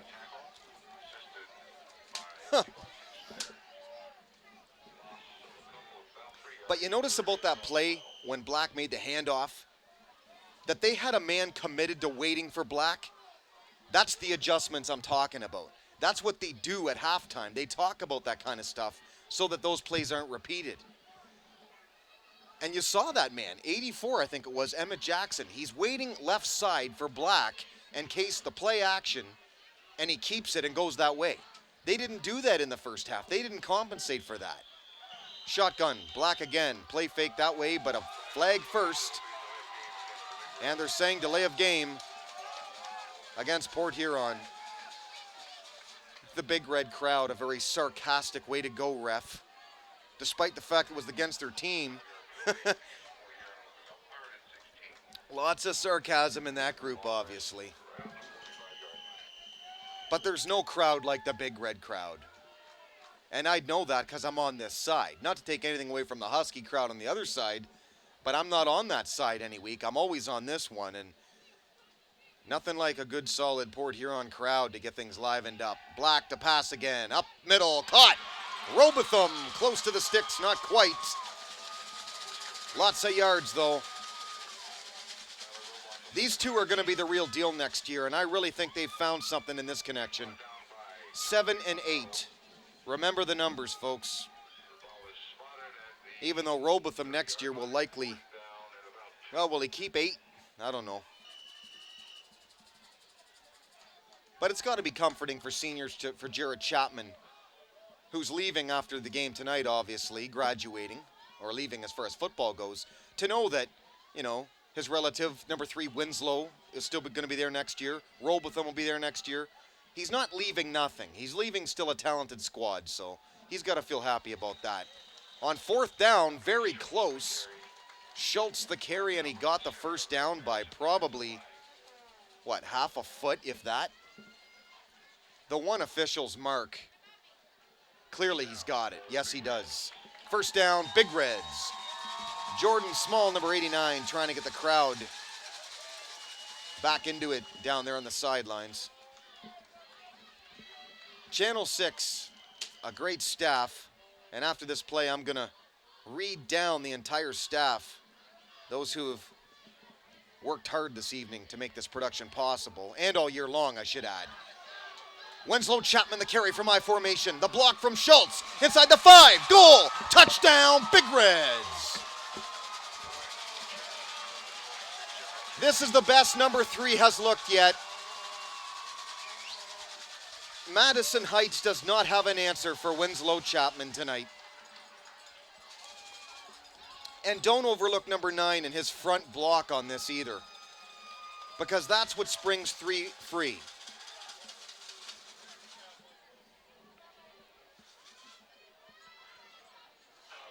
I said it first half, I'll say it again now.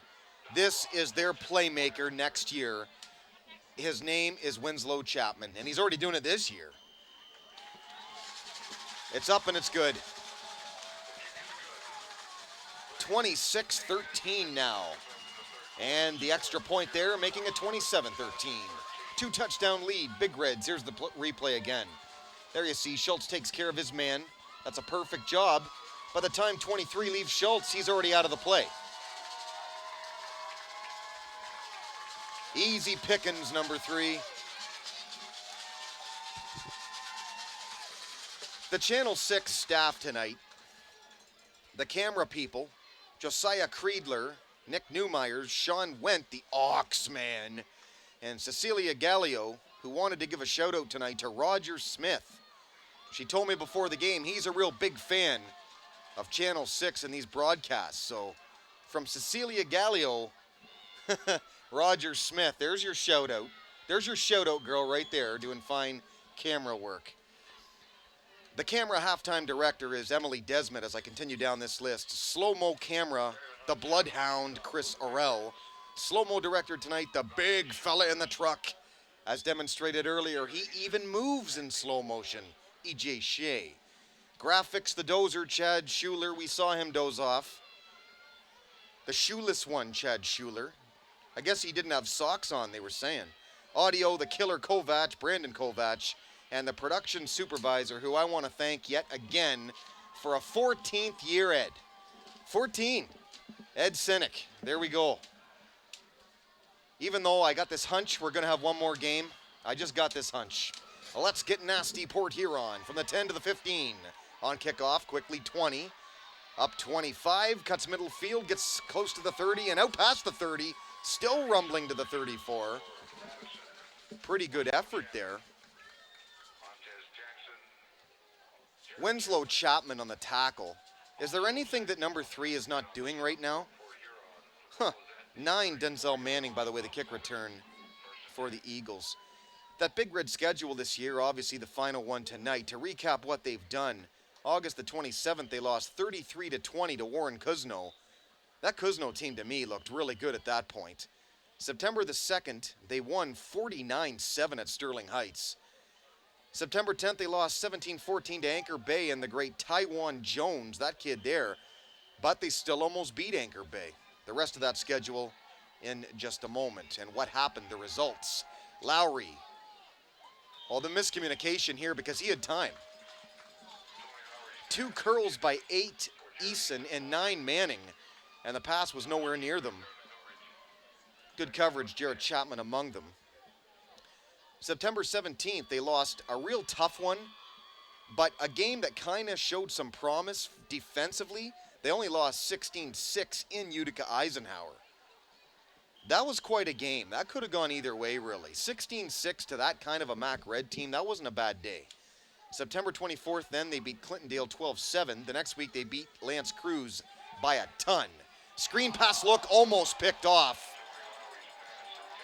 7, Valdez Showers was the antenna receiver, and he kind of pushed 77 there. Chris Warzinski in the back.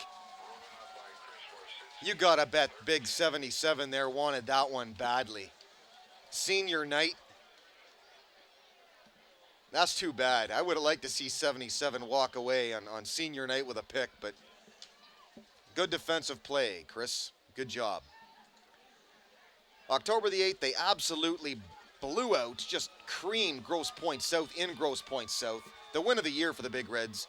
And then, of course, last week they lost 10-0 to the great Husky D.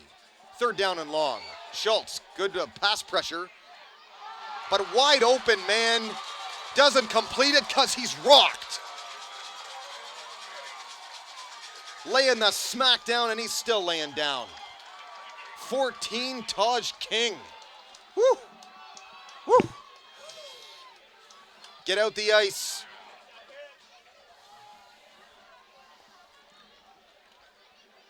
Schultz came late on the pass pressure there and almost got to Lowry. But man, King. Part of the game, but after the hit is made, this is where you have to say you hope he's okay.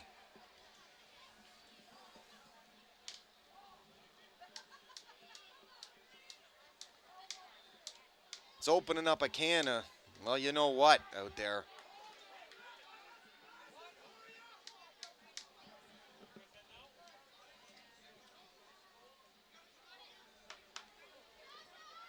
Well, slow to get up. He's going to get up, and that's a great thing. There we go. 9, Denzel Manning. If Taj King doesn't make that hit, I think he catches it, and it's a first down. That's how you do it.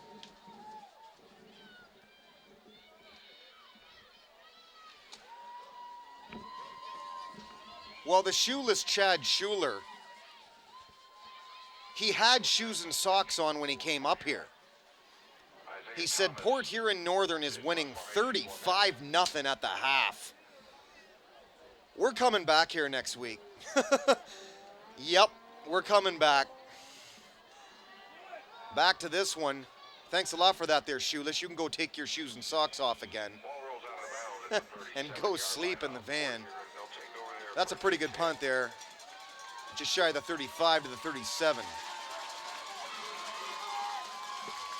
That's the hit of the year from Taj King. Haven't seen a replay of that one yet. It's a big hit though, I tell you.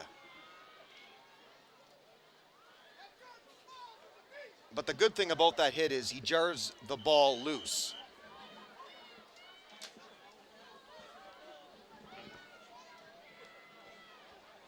From the 37, 1st and 10, the Black attack back out here.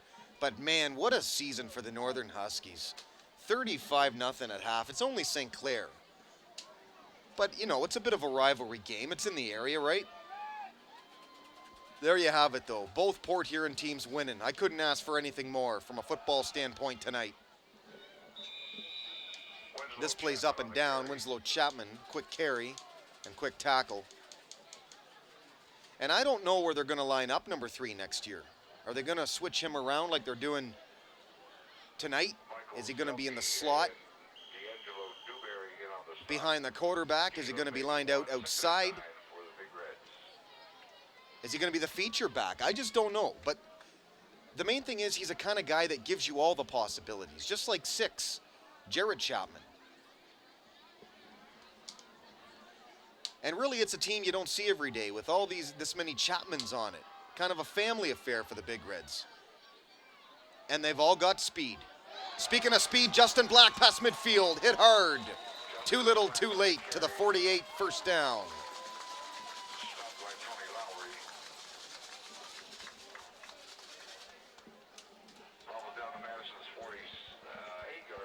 Those people there seem more content in just talking.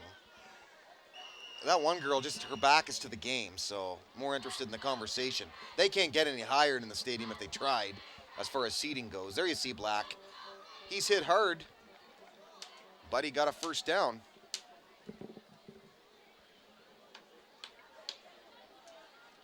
Operating from shotgun again. I was wondering, this was a very close game at one time, but the Big Reds have opened it up a little bit now. This one going deep, way over the head of Jared Chapman. Closest to Tony Lowry, the quarterback of Madison, when of course they are on offense. So yeah, good game so far, good one to watch, and certainly one that you know means a ton to the Big Reds. For all intents and purposes, it's a playoff game for them just because it's the last game of the year. They're up against good competition, and they want to send the seniors home winners. 7 minutes to go in the third. 27-13. Big Reds on top of visiting Madison Heights Madison Eagles, who came in at 7-1. They've lost 2 of their last 20, including last season. Chapman outside. They're waiting for him this time, though. Winslow Chapman on the carry. See, you keep going to the plays, as mentioned earlier with the black carry. You keep doing this until they adjust to it. Red Lad on the stop.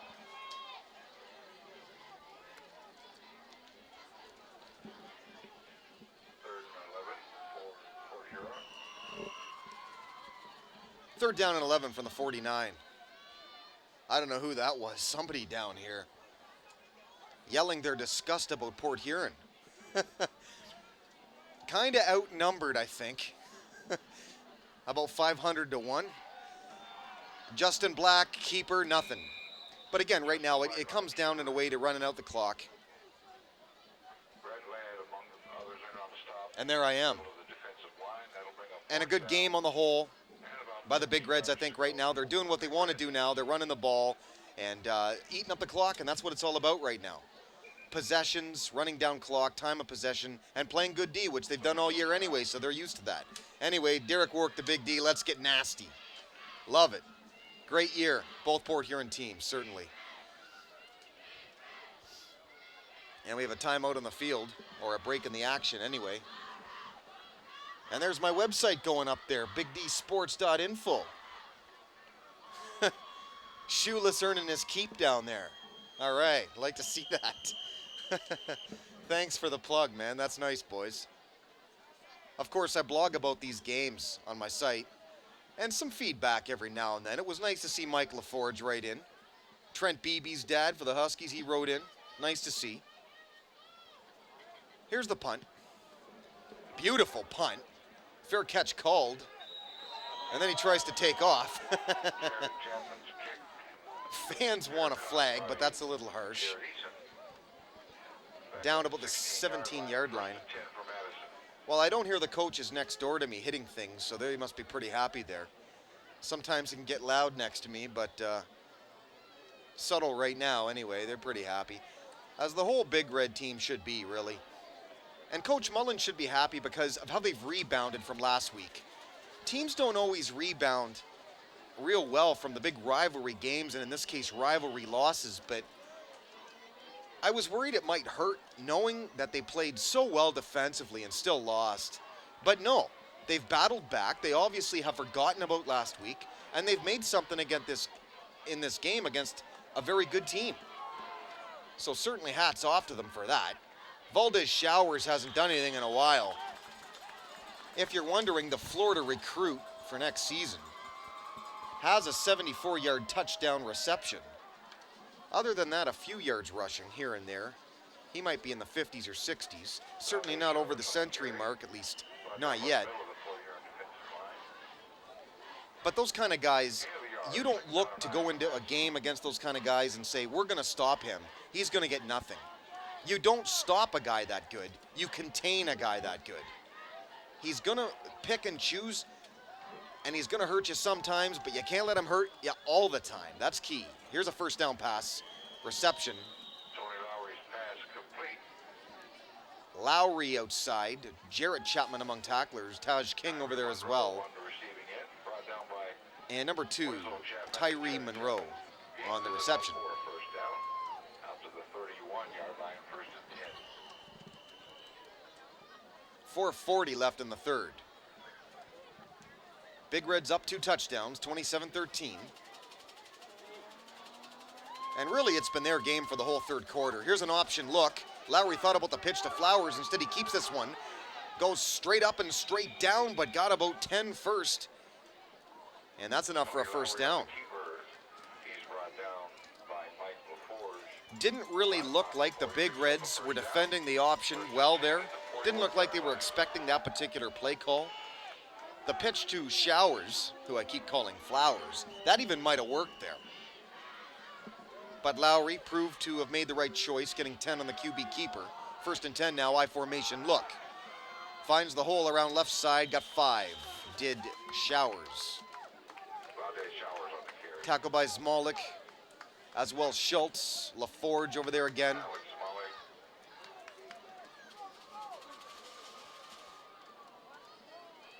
Dominic Schultz on the tackle. So it'll be second down now. None of the Big Red fans have left. There you see them all. They've packed this place solid, as they always do. Couple future Big Reds maybe there. Perfectly defended, and they go back the other way. Dominic Schultz inside the 15, 10, 5, see ya. Touchdown, Big Reds, flag first, and it might be roughing the passer. Lowry is down, and he's hurt.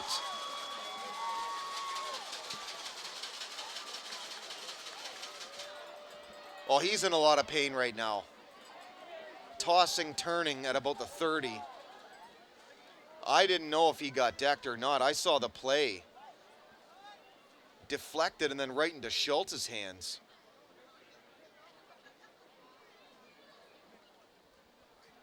Yeah, when they're kicking and squirming like that, it's not good. So number 1, Tony Lowry. Here's the replay. Yeah, Winslow got him. Winslow got him good too. And they're calling roughing the passer. Either that or a late hit. This is coming back.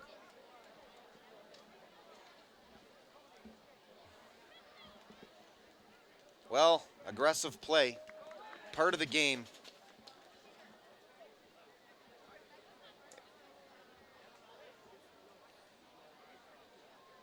So it's going to be called back, I believe. We'll see what they say here.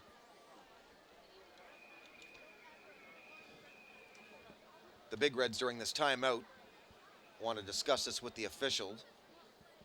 This whole sideline hasn't really gotten along with this official tonight. They've yelled a lot of things I dare not repeat. Here's the replay again. Well, he hit him and then brought him to the ground. And there you see right in Schultz's hands. Well, Lowry gets up, holding his midsection. And he looks like he's in a lot of pain, so certainly we wish him the best.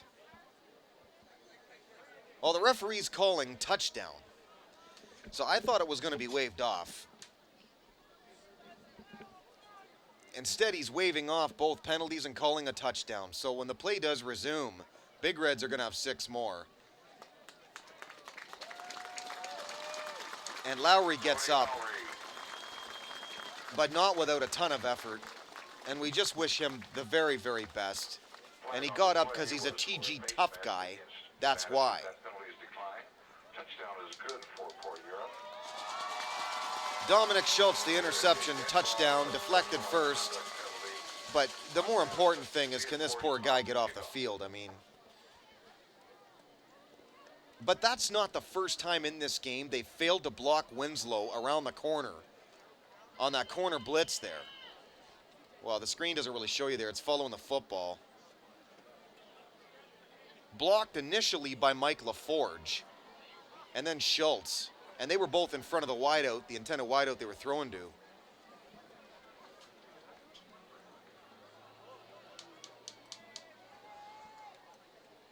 Well, Winslow can do it all. And he's having probably his best game of the year. Snap, placed down on the extra point try. They almost block it. It's good. So the Big Reds are busting this one right out now. 34-13. The way this game began, Madison Heights looked like they were even strength competition with the Big Reds. But the Big Reds have really held their own, and they were not to be outdone on seniors night. And I think the talent of Mac Blue versus Mac Gold is beginning to show a little bit. But how many kids actually go to Madison Heights, Madison? I was told 550 compared to a school of PH, which is what, 1,500 to 2,000? well, bigger drawing area and more kids to draw from, but that in itself makes the fact that they've got this Showers going to Florida next year pretty amazing. And even a talented quarterback like Lowry, pretty amazing too.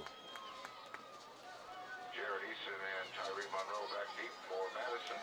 Monroe and Eason Brandon Huntoon kicking off standing for the back deep Reds. for Madison at about the 5 and in the end zone. So 34-13. It's been a second half dominated by your Port Huron High Big Reds. What can I say? They look good tonight.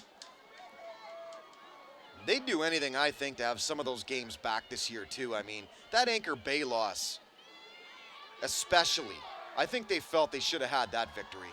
And that might have got them in the playoffs, especially with the way they're playing late in the year.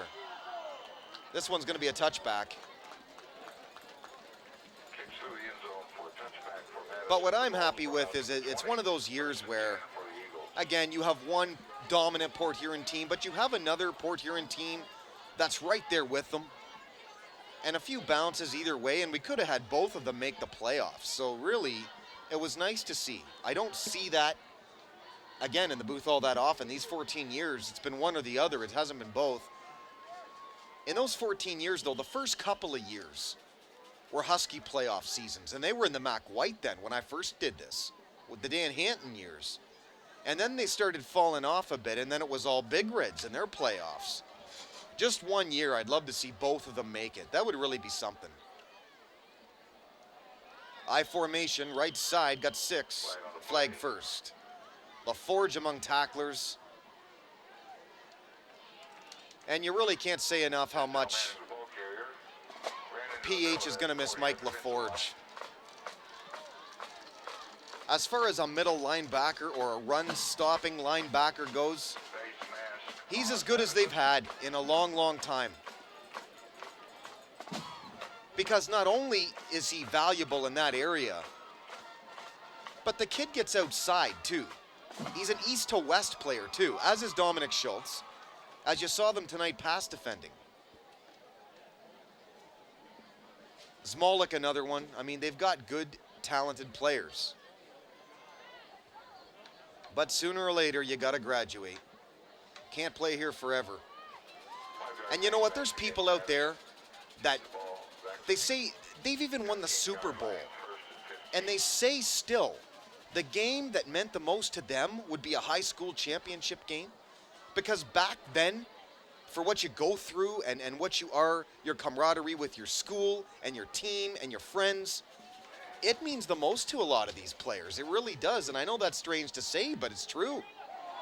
This one, a dangerous pass deflected by, I think, LaForge again, maybe Smolik. Jared Eason. But I was watching a program the other day on the NFL Network, and I think it was Tony Dungy who said that. I guess he played football back in the day, and he was saying, you know, winning the Super Bowl, coaching the Colts, the high school game meant the most to me when we won state. So, that just goes to show you, football in the U.S. at all levels is enormous. It really is. And I love the passion. I've said it before, you know, I crossed the bridge to get here, and I can't believe the difference between the countries. It's night and day, the football. It really is. It's great over here. It really is. Throws this one away. Crowd yelling. You called it on us, why not on them? Because he's out of the pocket. But Denzel Manning, by the way, I think is the new quarterback in there. Just looking to see if Lowry returned. I don't think he did. Seriously hurt at that point in time. And I can't say it enough. We wish him well. Final 3 minutes of the third now. Actually, I think it might be Nicholas Wallace, the quarterback in there right now. It is. 9 actually with the carry, Denzel Manning right now. A whole horde of Big Red tacklers. They don't tackle him, they just kind of push him forward for momentum. For Madison. Schultz among them again. Stood up by 2 was Temple. in there, Anthony Edwards also. Ball Well, there you see Lowry holding his midsection. Can they not get him any ice or something? Good luck to you, buddy. Obviously in pain. Isaiah Thomas in punt formation for Madison. Isaiah Thomas to punt this one. It'd be interesting to know if he was actually named after Isaiah for the Pistons.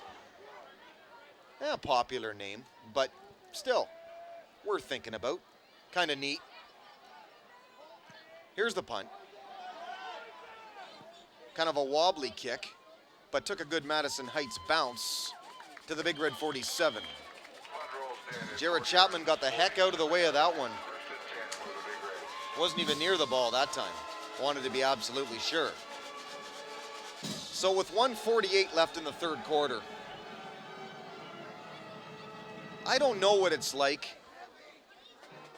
to be a senior.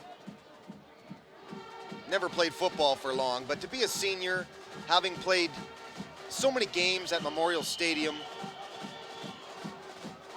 what it means to you as these last minutes and seconds tick off that clock for the final time, knowing that this is it.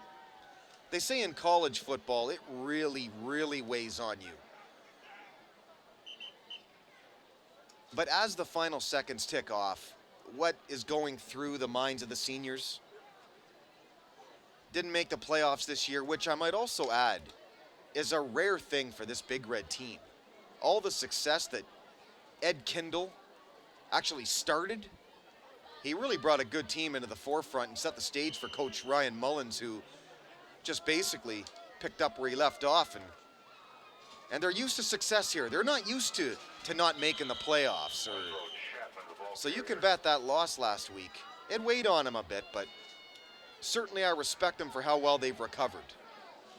Winslow limping off after a carry there, didn't get anything. Lost a couple, brings up second down and long. Just shy of the 45. Now it's about running that clock out again. Well, if you've just joined us, Madison Heights came into this game as a MAC Gold team. And really it was nice to see a MAC Gold team play with a MAC Blue, because I wasn't sure how close the divisions were in talent. But they hung around with the Big Reds for a long time. For the first half, it was neck and neck. Big Reds starting to pull away now, though. And I would say the reason for that is more overall talent. In some areas, obviously, Madison is better or comparable.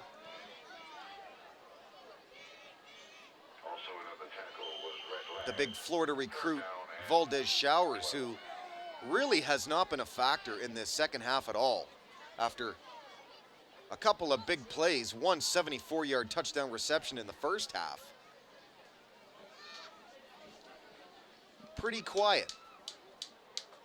And again, a nice tribute to the Big Red defense. And it wasn't like they got beat bad last week either. I mean, they allowed 10 points. Normally that wins you a football game. And it wasn't even a case of the Big Red offense not getting the job done, because they were moving the football.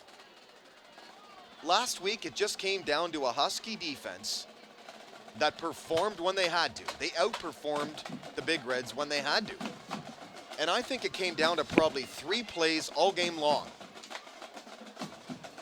Some Johns Moore rushes in the first half was the story, really. Anyway, last names here, because I've already said their whole names. Rock, Jared Chapman, Schultz, DeBuff, Mike LaForge, Taj King, Aguanaga, Tanner, Brown, Weaver, Palmatier, Hartman, Curtis, Travis Hill, Warzinski, Drummond, and Jordan Small, all the Big Red seniors. I wish you only the best, man. And wherever your futures take you, it's been great calling these 4 years of football. What can I say? You've given me some great moments up here in the booth to call play-by-play for. And the Big Red success has been there. It's been a playoff team, the last 3 years? So just probably missing it out this year. Black, a ton of room, 40, quickly 35 up 30. Gets a block, jumps forward to the 25, Downed hard by Valdez Showers, but not before. A huge scamper by numero 7. First down, Big Reds. Ball's at Madison's 26-yard line, 1st and 10 for Port Huron. He's had some good rushing yards tonight. And it's the one area that's been wide open for the Big Reds for most of the evening. It was their biggest single play in the first half. Well, they're going to start the clock, and that's going to eat up the third quarter. So as we see Black take a huge scamper downfield and then Showers upend him, I can say that's the third quarter from Memorial Stadium. We're after 3, Big Reds 34. Madison Heights Madison Eagles very unhappy at 13. The final quarter of the seniors' career at Port Huron High School for football is next.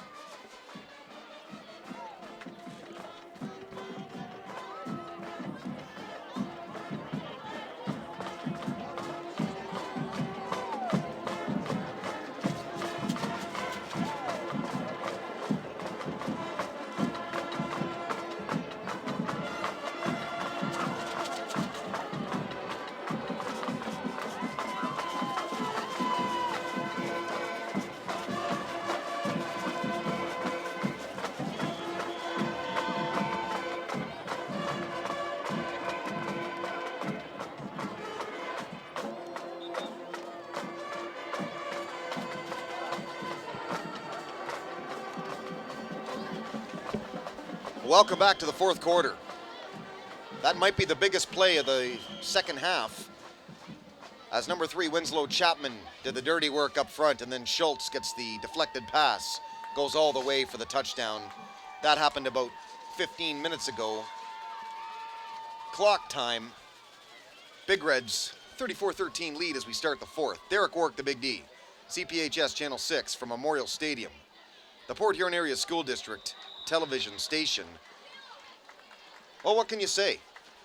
It started off an evenly played game, but the Big Reds just wouldn't be outdone. On senior night, where we wish all the seniors well. Some of them go on with their football careers and in hopes that a lot of them junior colleges, although at this level you do get the odd kid that will go farther. As we mentioned, Valdez Showers goes to Florida, or he will be next season. Schultz, the carry, bounces around off tackle inside the 10 to the 8. 8, Jared Eason among tacklers that got him. Well, it's getting cold, and I guess that's appropriate for this time of year. Football weather in effect. Happy early Halloween to y'all, too. If we are here next week,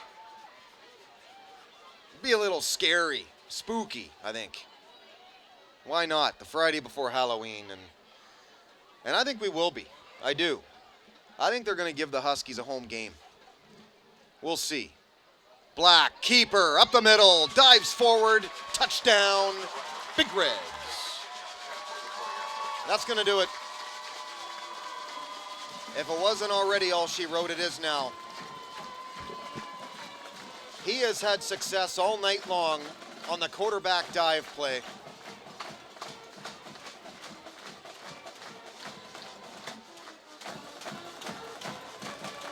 And it's opened up the door because Madison Heights Madison all night long has bought the play action.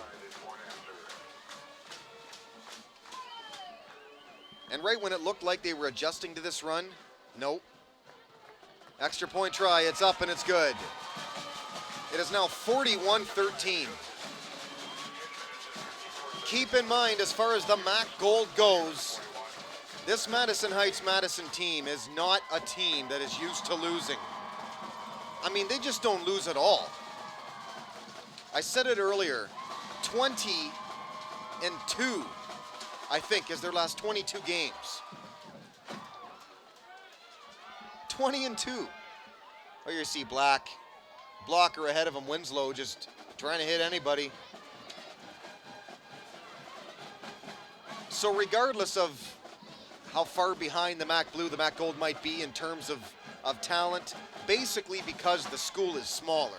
All the schools in that division are smaller. It's set up based on really the size of the school first and foremost, and then the talent around that size, based on what divisions you're in, and then can you go on winning streaks to move up divisions like this Eagle team did from a season ago. They were MAC Silver. Now they're MAC Gold. So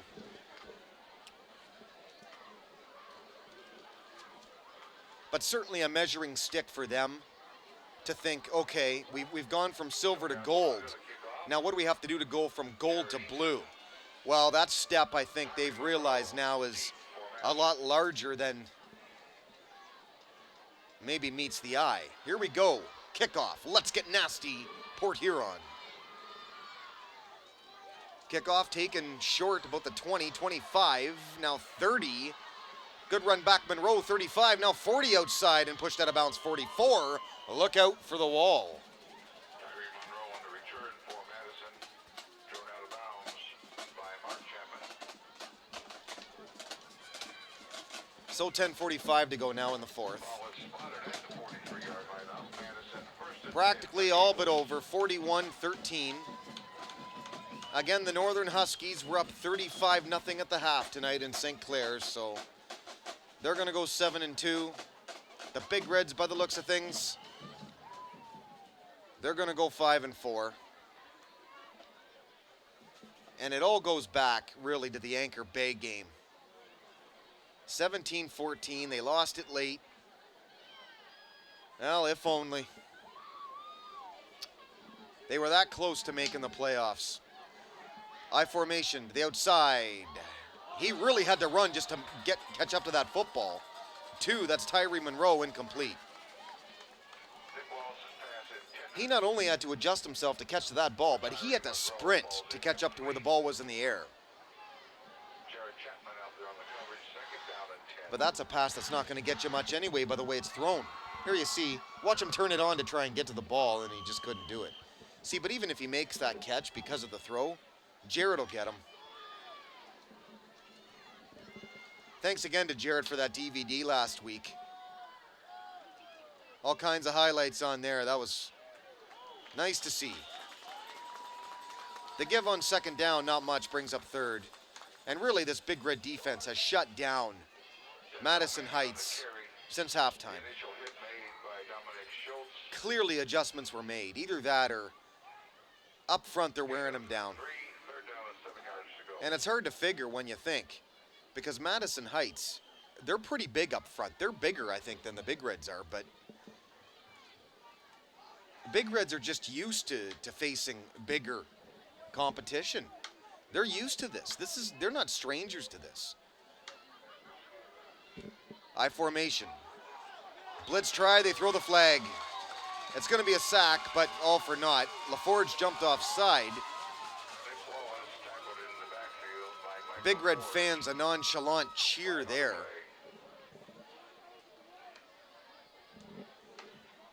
They're going to call encroachment against LaForge, I think.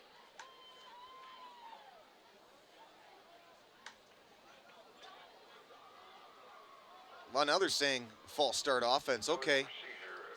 Well, LaForge went past the ball, but he jumped back in time, I guess. No contact was made. Sounds good to me. Brings up third down. Ball was taken back to the 41-yard line. It's third down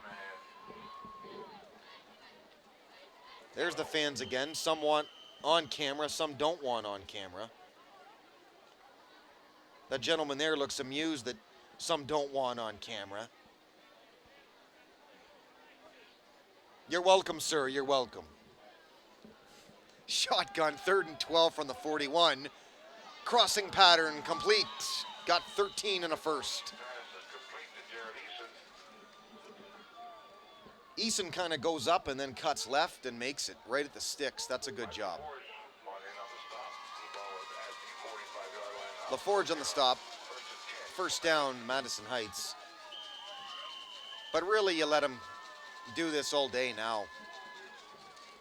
41-13. The biggest thing is just keeping that ball in bounds. They didn't mind being on. Well, there was movement there, but they let him get away with it. Total movement up front. The guard flinched. And I know he did because I saw it from here, but 41-13, what's the point, I guess? It wasn't a huge flinch. It was more kind of a, I don't know if you call it a subtle movement even, but I do think they moved. The ball is placed. Doesn't really matter now. Second down. 43-yard line up. 40 on second down. 9 yards to go. So it's definitely been a great year, and it's a great year whenever the Port Huron teams win or have winning records. And this year, they're both gonna. So that's more than we can ask for as fans of and I say both because I am a fan of both. I want them both to do well every year. Well, they're gonna get him with a sack this time. Hitting anybody that'll congratulate him is Alan Rapson, number 37. Happy to get a sack and loving it.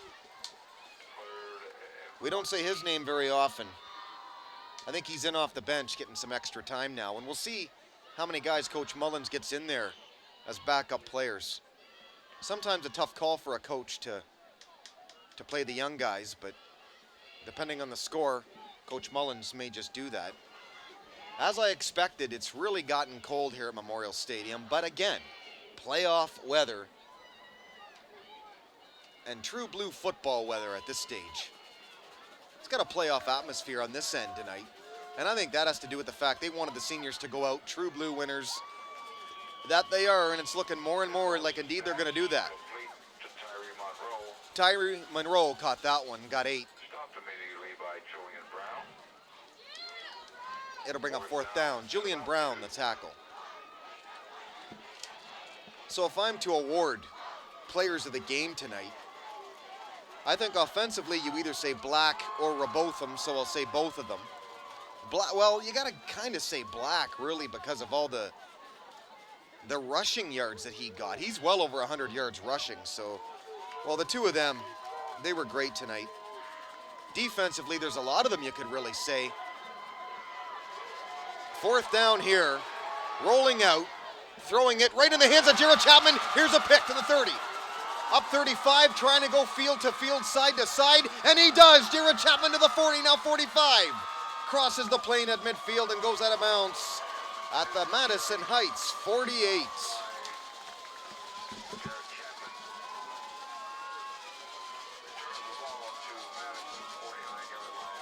Well, you just don't make that pass. That's all there is to it. Right to Jared, who says thank you very much.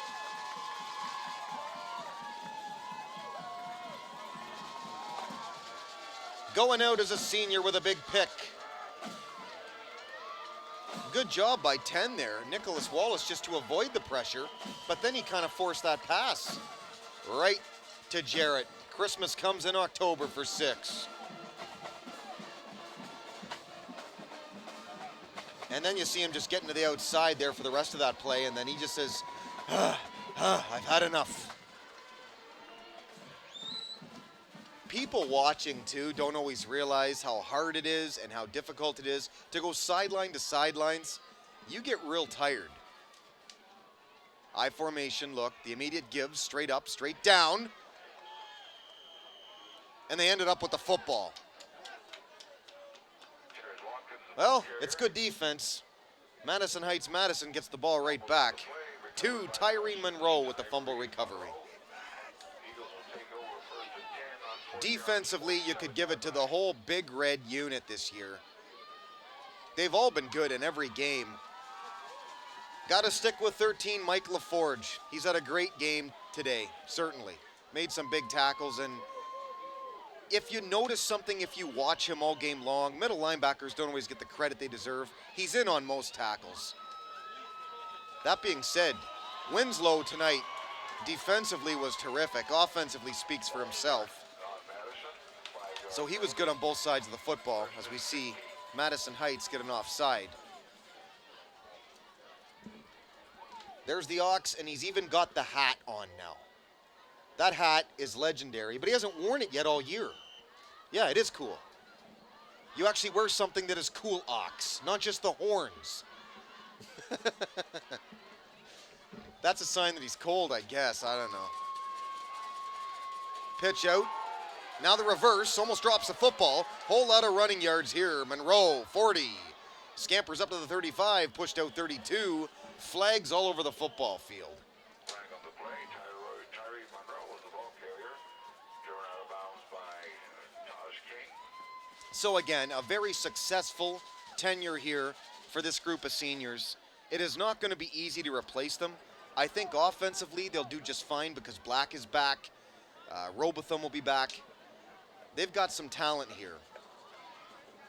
Winslow's going to be back too, and that's might be the biggest name coming back as far as I'm concerned with what he'll do next year. But defensively, I think it's going to be hard to replace these guys, especially in the linebackers.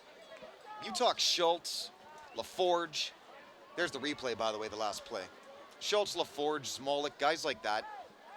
These just aren't kids you replace every day, and certainly on the backside with Jared Chapman, the cover corner who was picked as the #1 overall player, talent-wise, in the Times-Herald, the Blue Water area top 25 players earlier this season. So, and it's because of his cornerback play. But as I said earlier in the broadcast, they're really going to miss him as a backup quarterback to Black when he was hurt. Words don't describe enough what that meant to this team. Because most of these teams don't have backup quarterbacks with that kind of ability. The pass wasn't always there with him, but the rush always was. He was always a guy who'd go out and move the sticks for you, and what more can you ask out of a backup QB? So they're really going to miss 6, but again, they're going to miss a lot of guys in that linebacking core too. And certainly a lot of the defenders. So it's been a good unit for the Big Reds. Immediate give. Busts up forward. 8, but not back to the original line of scrimmage. I believe Jarrett Eason might have had that carry. Dwayne Burrows on the carry. Check that, Dwayne Burrows, number 6. I really think, too, that the schedule gods were not smiling on the Big Reds this year. I mean, when you have your first 4 games away from Memorial Stadium, you know, I really question that. Or at least the first 4 games for the crosstown rivals, the Huskies, were here. I think the Big Reds actually had 1 of the 4 here. That's what they did. They had 1 of them. But it was tough competition. I mean, Warren Cousino, Sterling Heights, Anchor Bay, and Utica Eisenhower. They were in Warren Cousino, Anchor Bay, and Utica to play those 3 of those first 4. That'll bring up 4th down, about 11. Okay, they were in Memorial Stadium for Warren. There you go. Sterling Heights, Anchor Bay, and Utica. That's where their away games were. Those are 3 pretty tough away games, Anchor Bay and Utica. And those are 2 games they could have easily won, despite, of course, the Clintondale and Lance Cruz big-time victories. So really, I think the schedule could have gone either way for them this year, but I think they were a victim of a lot of road games and tough opponents in the early part of this 2010 season. The punt is down at the 11 by 9, Denzel Manning. 5 and 44 ticks to go in the career of the senior Big Reds. I can officially say it now. You're going out winners. And I like it when the seniors go out winners.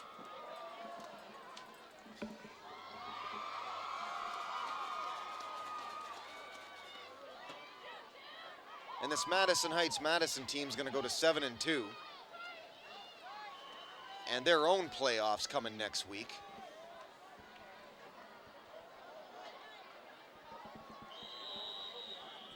Well, that one kind of doomed from the get-go. 7 kind of dropped the ball, got it back, Black.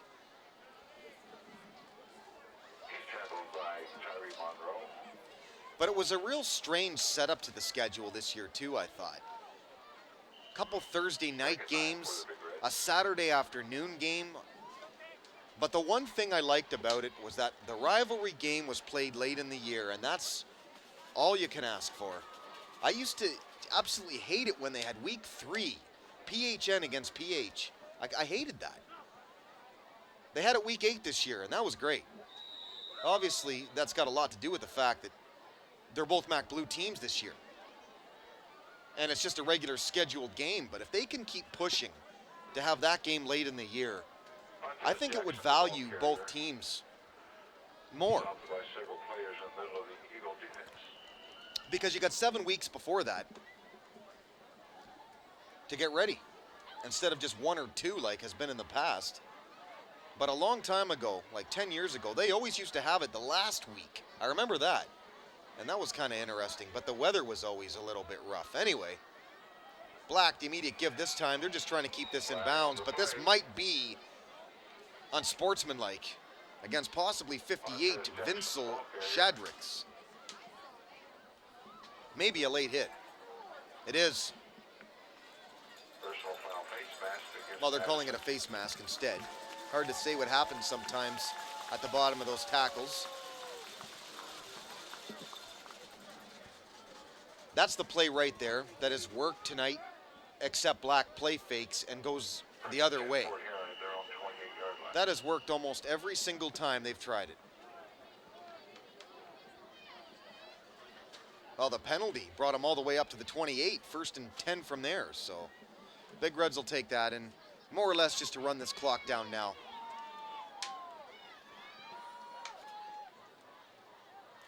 They give Montez Jackson a whole lot of room in the open field. Got 15 up to the 45. Pushed forward, might have got to the 47. Montez Jackson, the ball carrier. Isaiah Thomas.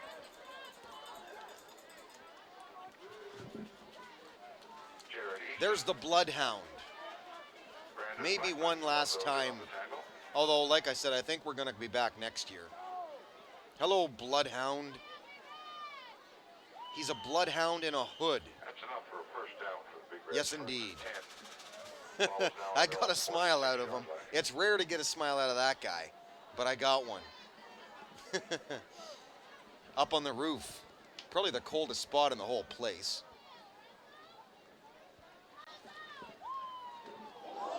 Smashed, smoked, you name it. 80. Rhett Ladd. Hammered Jackson that time. Woo. And you could hear that hit up here. Loss of 4 on the play. 2nd and 14. One of those hard, heavy hits you can't do anything about as a tailback because the penetration is so great, they're already in your backfield. At times, even before you get the ball on the handoff. And that was the case right there. 2nd down and 14 from the 42. Under 3 to go now in the 4th. Jackson around left side this time. A ton of room. Can't quite beat the safeties. And a leg tackle prevented 6 at the 35. Montez Jackson.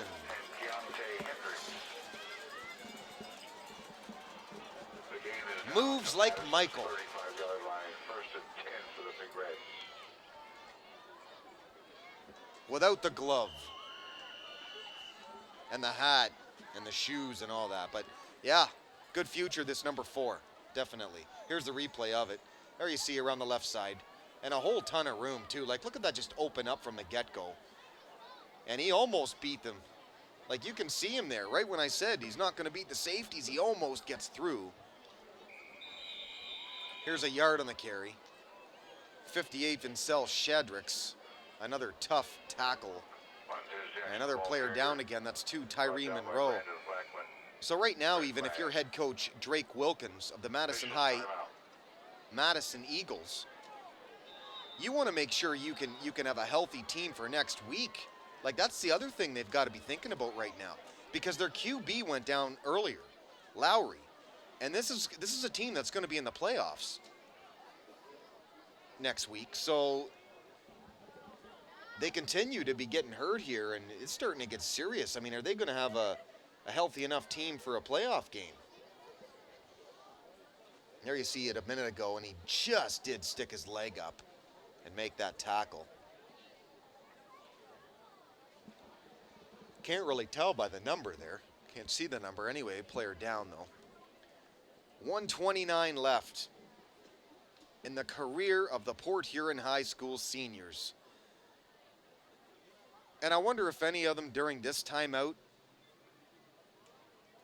are kind of starting to think about it. This is it.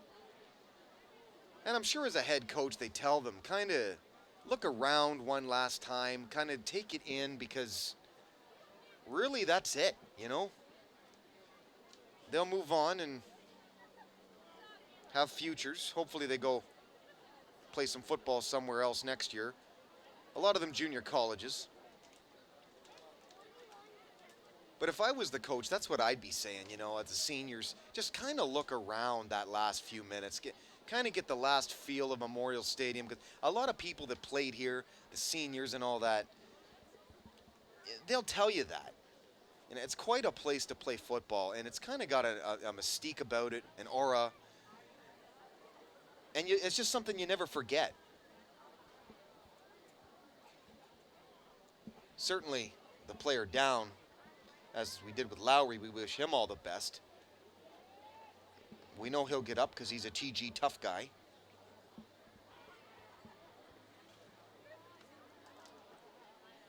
But again, this is not a team coming in.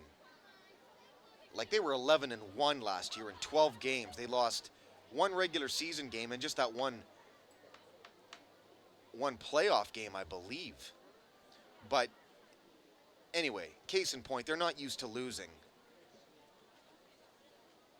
I don't even know if they can name the last time they got beat this bad. So the talent of Mac Blue versus Mac Gold, I guess, did in fact take over. I said at the half, we kind of questioned coming in what team Madison was to match up against the Big Reds. Well, for a half of football, we had a nice answer. We had a good game.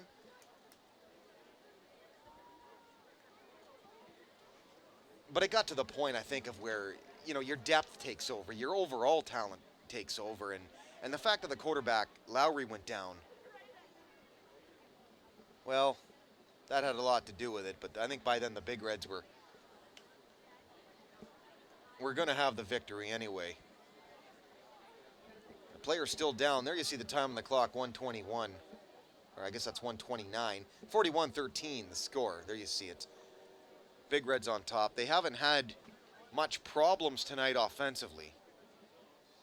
And that was another key coming in, because obviously losing 10-0 last week to the Huskies. Could they score? Could they get back on the scoreboard and do it effectively against a team that, coming in, they didn't think was any kind of a pushover by any means, despite the fact that they were Matt Gold. Josiah Creedler takes the field. Not in pads. Better watch yourself. He's smart, though. He's the only one of the crew, as far as I know. Next to the Ox, if you count that. Do you call that a hat? I don't even know. He's the only one that was smart enough to wear a toque. Because it's cold. So still a break in the action. There you see. Player down still. And not a lot of movement, and that's not what you want to see at this stage, obviously. And it's cold. And obviously, not a real big shock.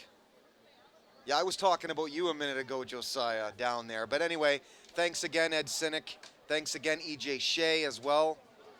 As always, great job. Great job to the Big Reds this year, too, boys. Double thumbs up for that. An excellent season. And to the seniors, hate to see yous go, but time runs out on you after a while. Right, ladies?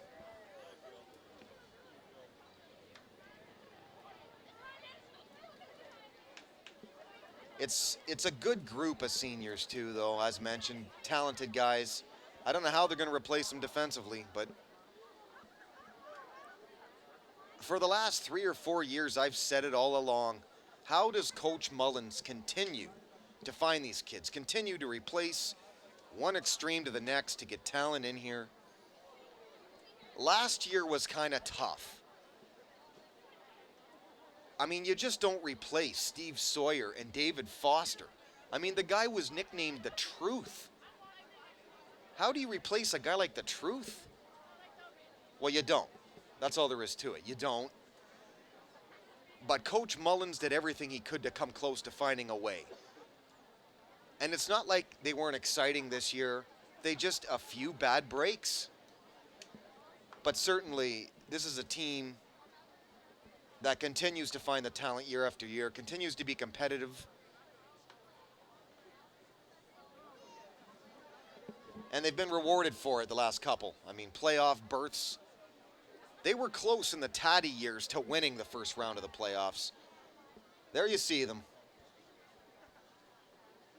The big red bench. Mike LaForge, right on, buddy.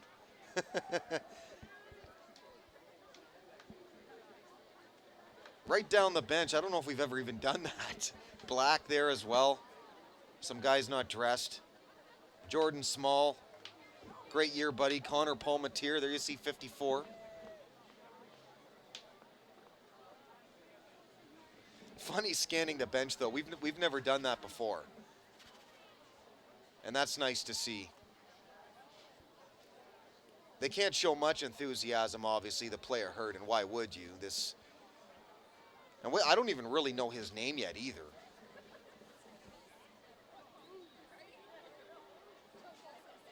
Some of those players kept pointing up here. I don't know if they're saying that's the big D or just what they're saying. Or even who the heck is that guy up there? I don't know. All I know is I'm cold.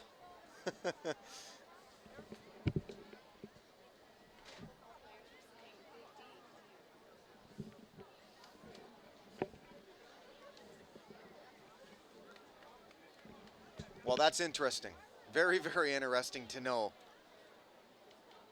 Miss Gallio came up and just said, the big red players there where they they panned the field, they gave shout-outs to the big D. That's awesome, guys, really. That right there is why, I do it, really. I don't always get a lot of feedback. I got to be honest up here.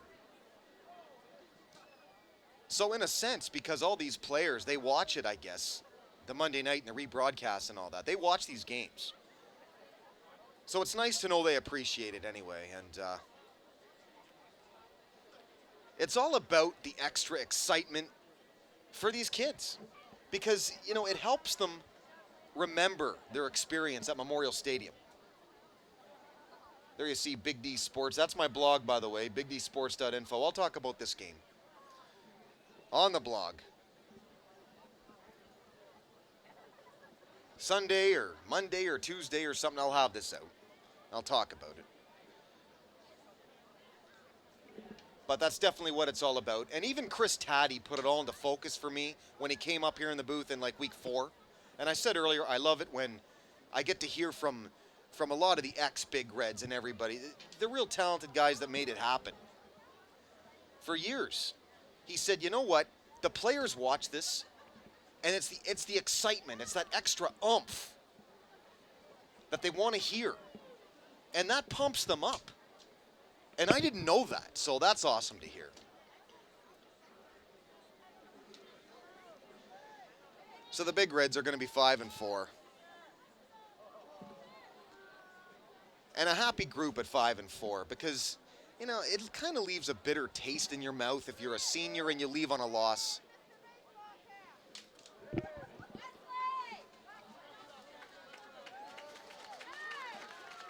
Fans finally cheering for that hurt player, Madison Heights. They finally get him on the stretcher. And I still don't have a number. And I apologize for that, for not having the number of that player. I just couldn't see it. But he's a TG tough guy, and I wish him the very best. And you hate to see that with 1:29 on the clock, too. And in the cold weather, obviously, the cold, it hurts more. But that's football. It's a rough sport. It's a cold sport. It's all of that. But again, my big question is, for Madison Heights Madison, and in their case, do they have enough players that are going to be healthy for next week?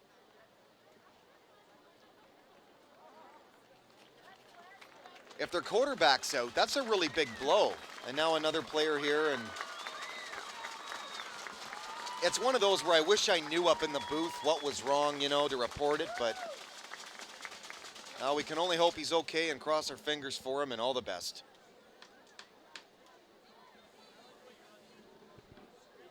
And the Big Reds gonna walk away victorious. And that's the other thing. If your final game as a senior is at home, you really want to win it bad because it's at home in the glorious confines of Memorial Stadium tonight.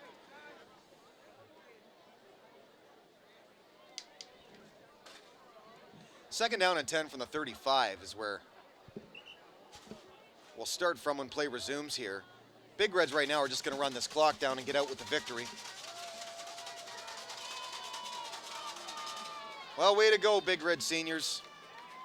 And every one of them on the bench there that just said Big D. Right back at you, boys. Let's get nasty. Port Huron, right on. Stiff arms his own guy and runs him right over. Therese Watkins there on the carry. Therese Watkins, the ball carrier, stopped by Isaiah Thomas. Isaiah Thomas on the tackle. Ball was at the 25. So we're now to our final minute. Third and about 6. Well, he kind of bowled over his own guy there, but a blocker that got in the way, I guess. From the 25, it's 3rd and 6. From shotgun, Rock gets the odd carry. This is one of those senior carries. And look at him go, get positive yardage. Donald Rock, the ball carrier. And that makes you kind of regret not giving him more. Madison defensive players. Well, a good little athlete, but with Jared Chapman's speed after Black got hurt last season, it was really tough to find a place for him. But Rock, I think, is a guy who probably more so on the Big Red team, he could have got more playing time than he did because there was a lot that he could do. This will be the last play of the game. I want to again thank the two main men on the CPHS Channel 6 crew, besides the whole staff. The big fella in the truck, E.J. Shea, and head director, Ed Sinek. Without these two, there is no Big D.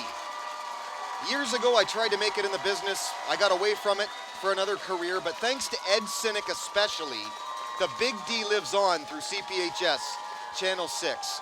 I also want it to be known that the Big D, I'm more than a guy in a booth. Every time a great player on this field makes a big play, and I get excited about it to try and build up the player more, now that's the Big D. That's what I'm about.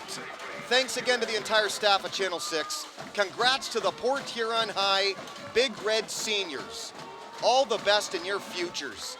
Indeed, you guys all know what success is. You had it tonight, 41-13. You've sure had a lot of it the past 4 years as well. If we don't see the Huskies here next week, then thanks to all the fans of both the Big Reds and the Huskies all season long. And thanks for all your support on BigDSports.info, my blog as well. It's a lot of fun, and trust me, folks, Memorial Stadium is where the Big D's heart is. Till next season, work hard, sleep lots. I'm the Big D, and I'm out.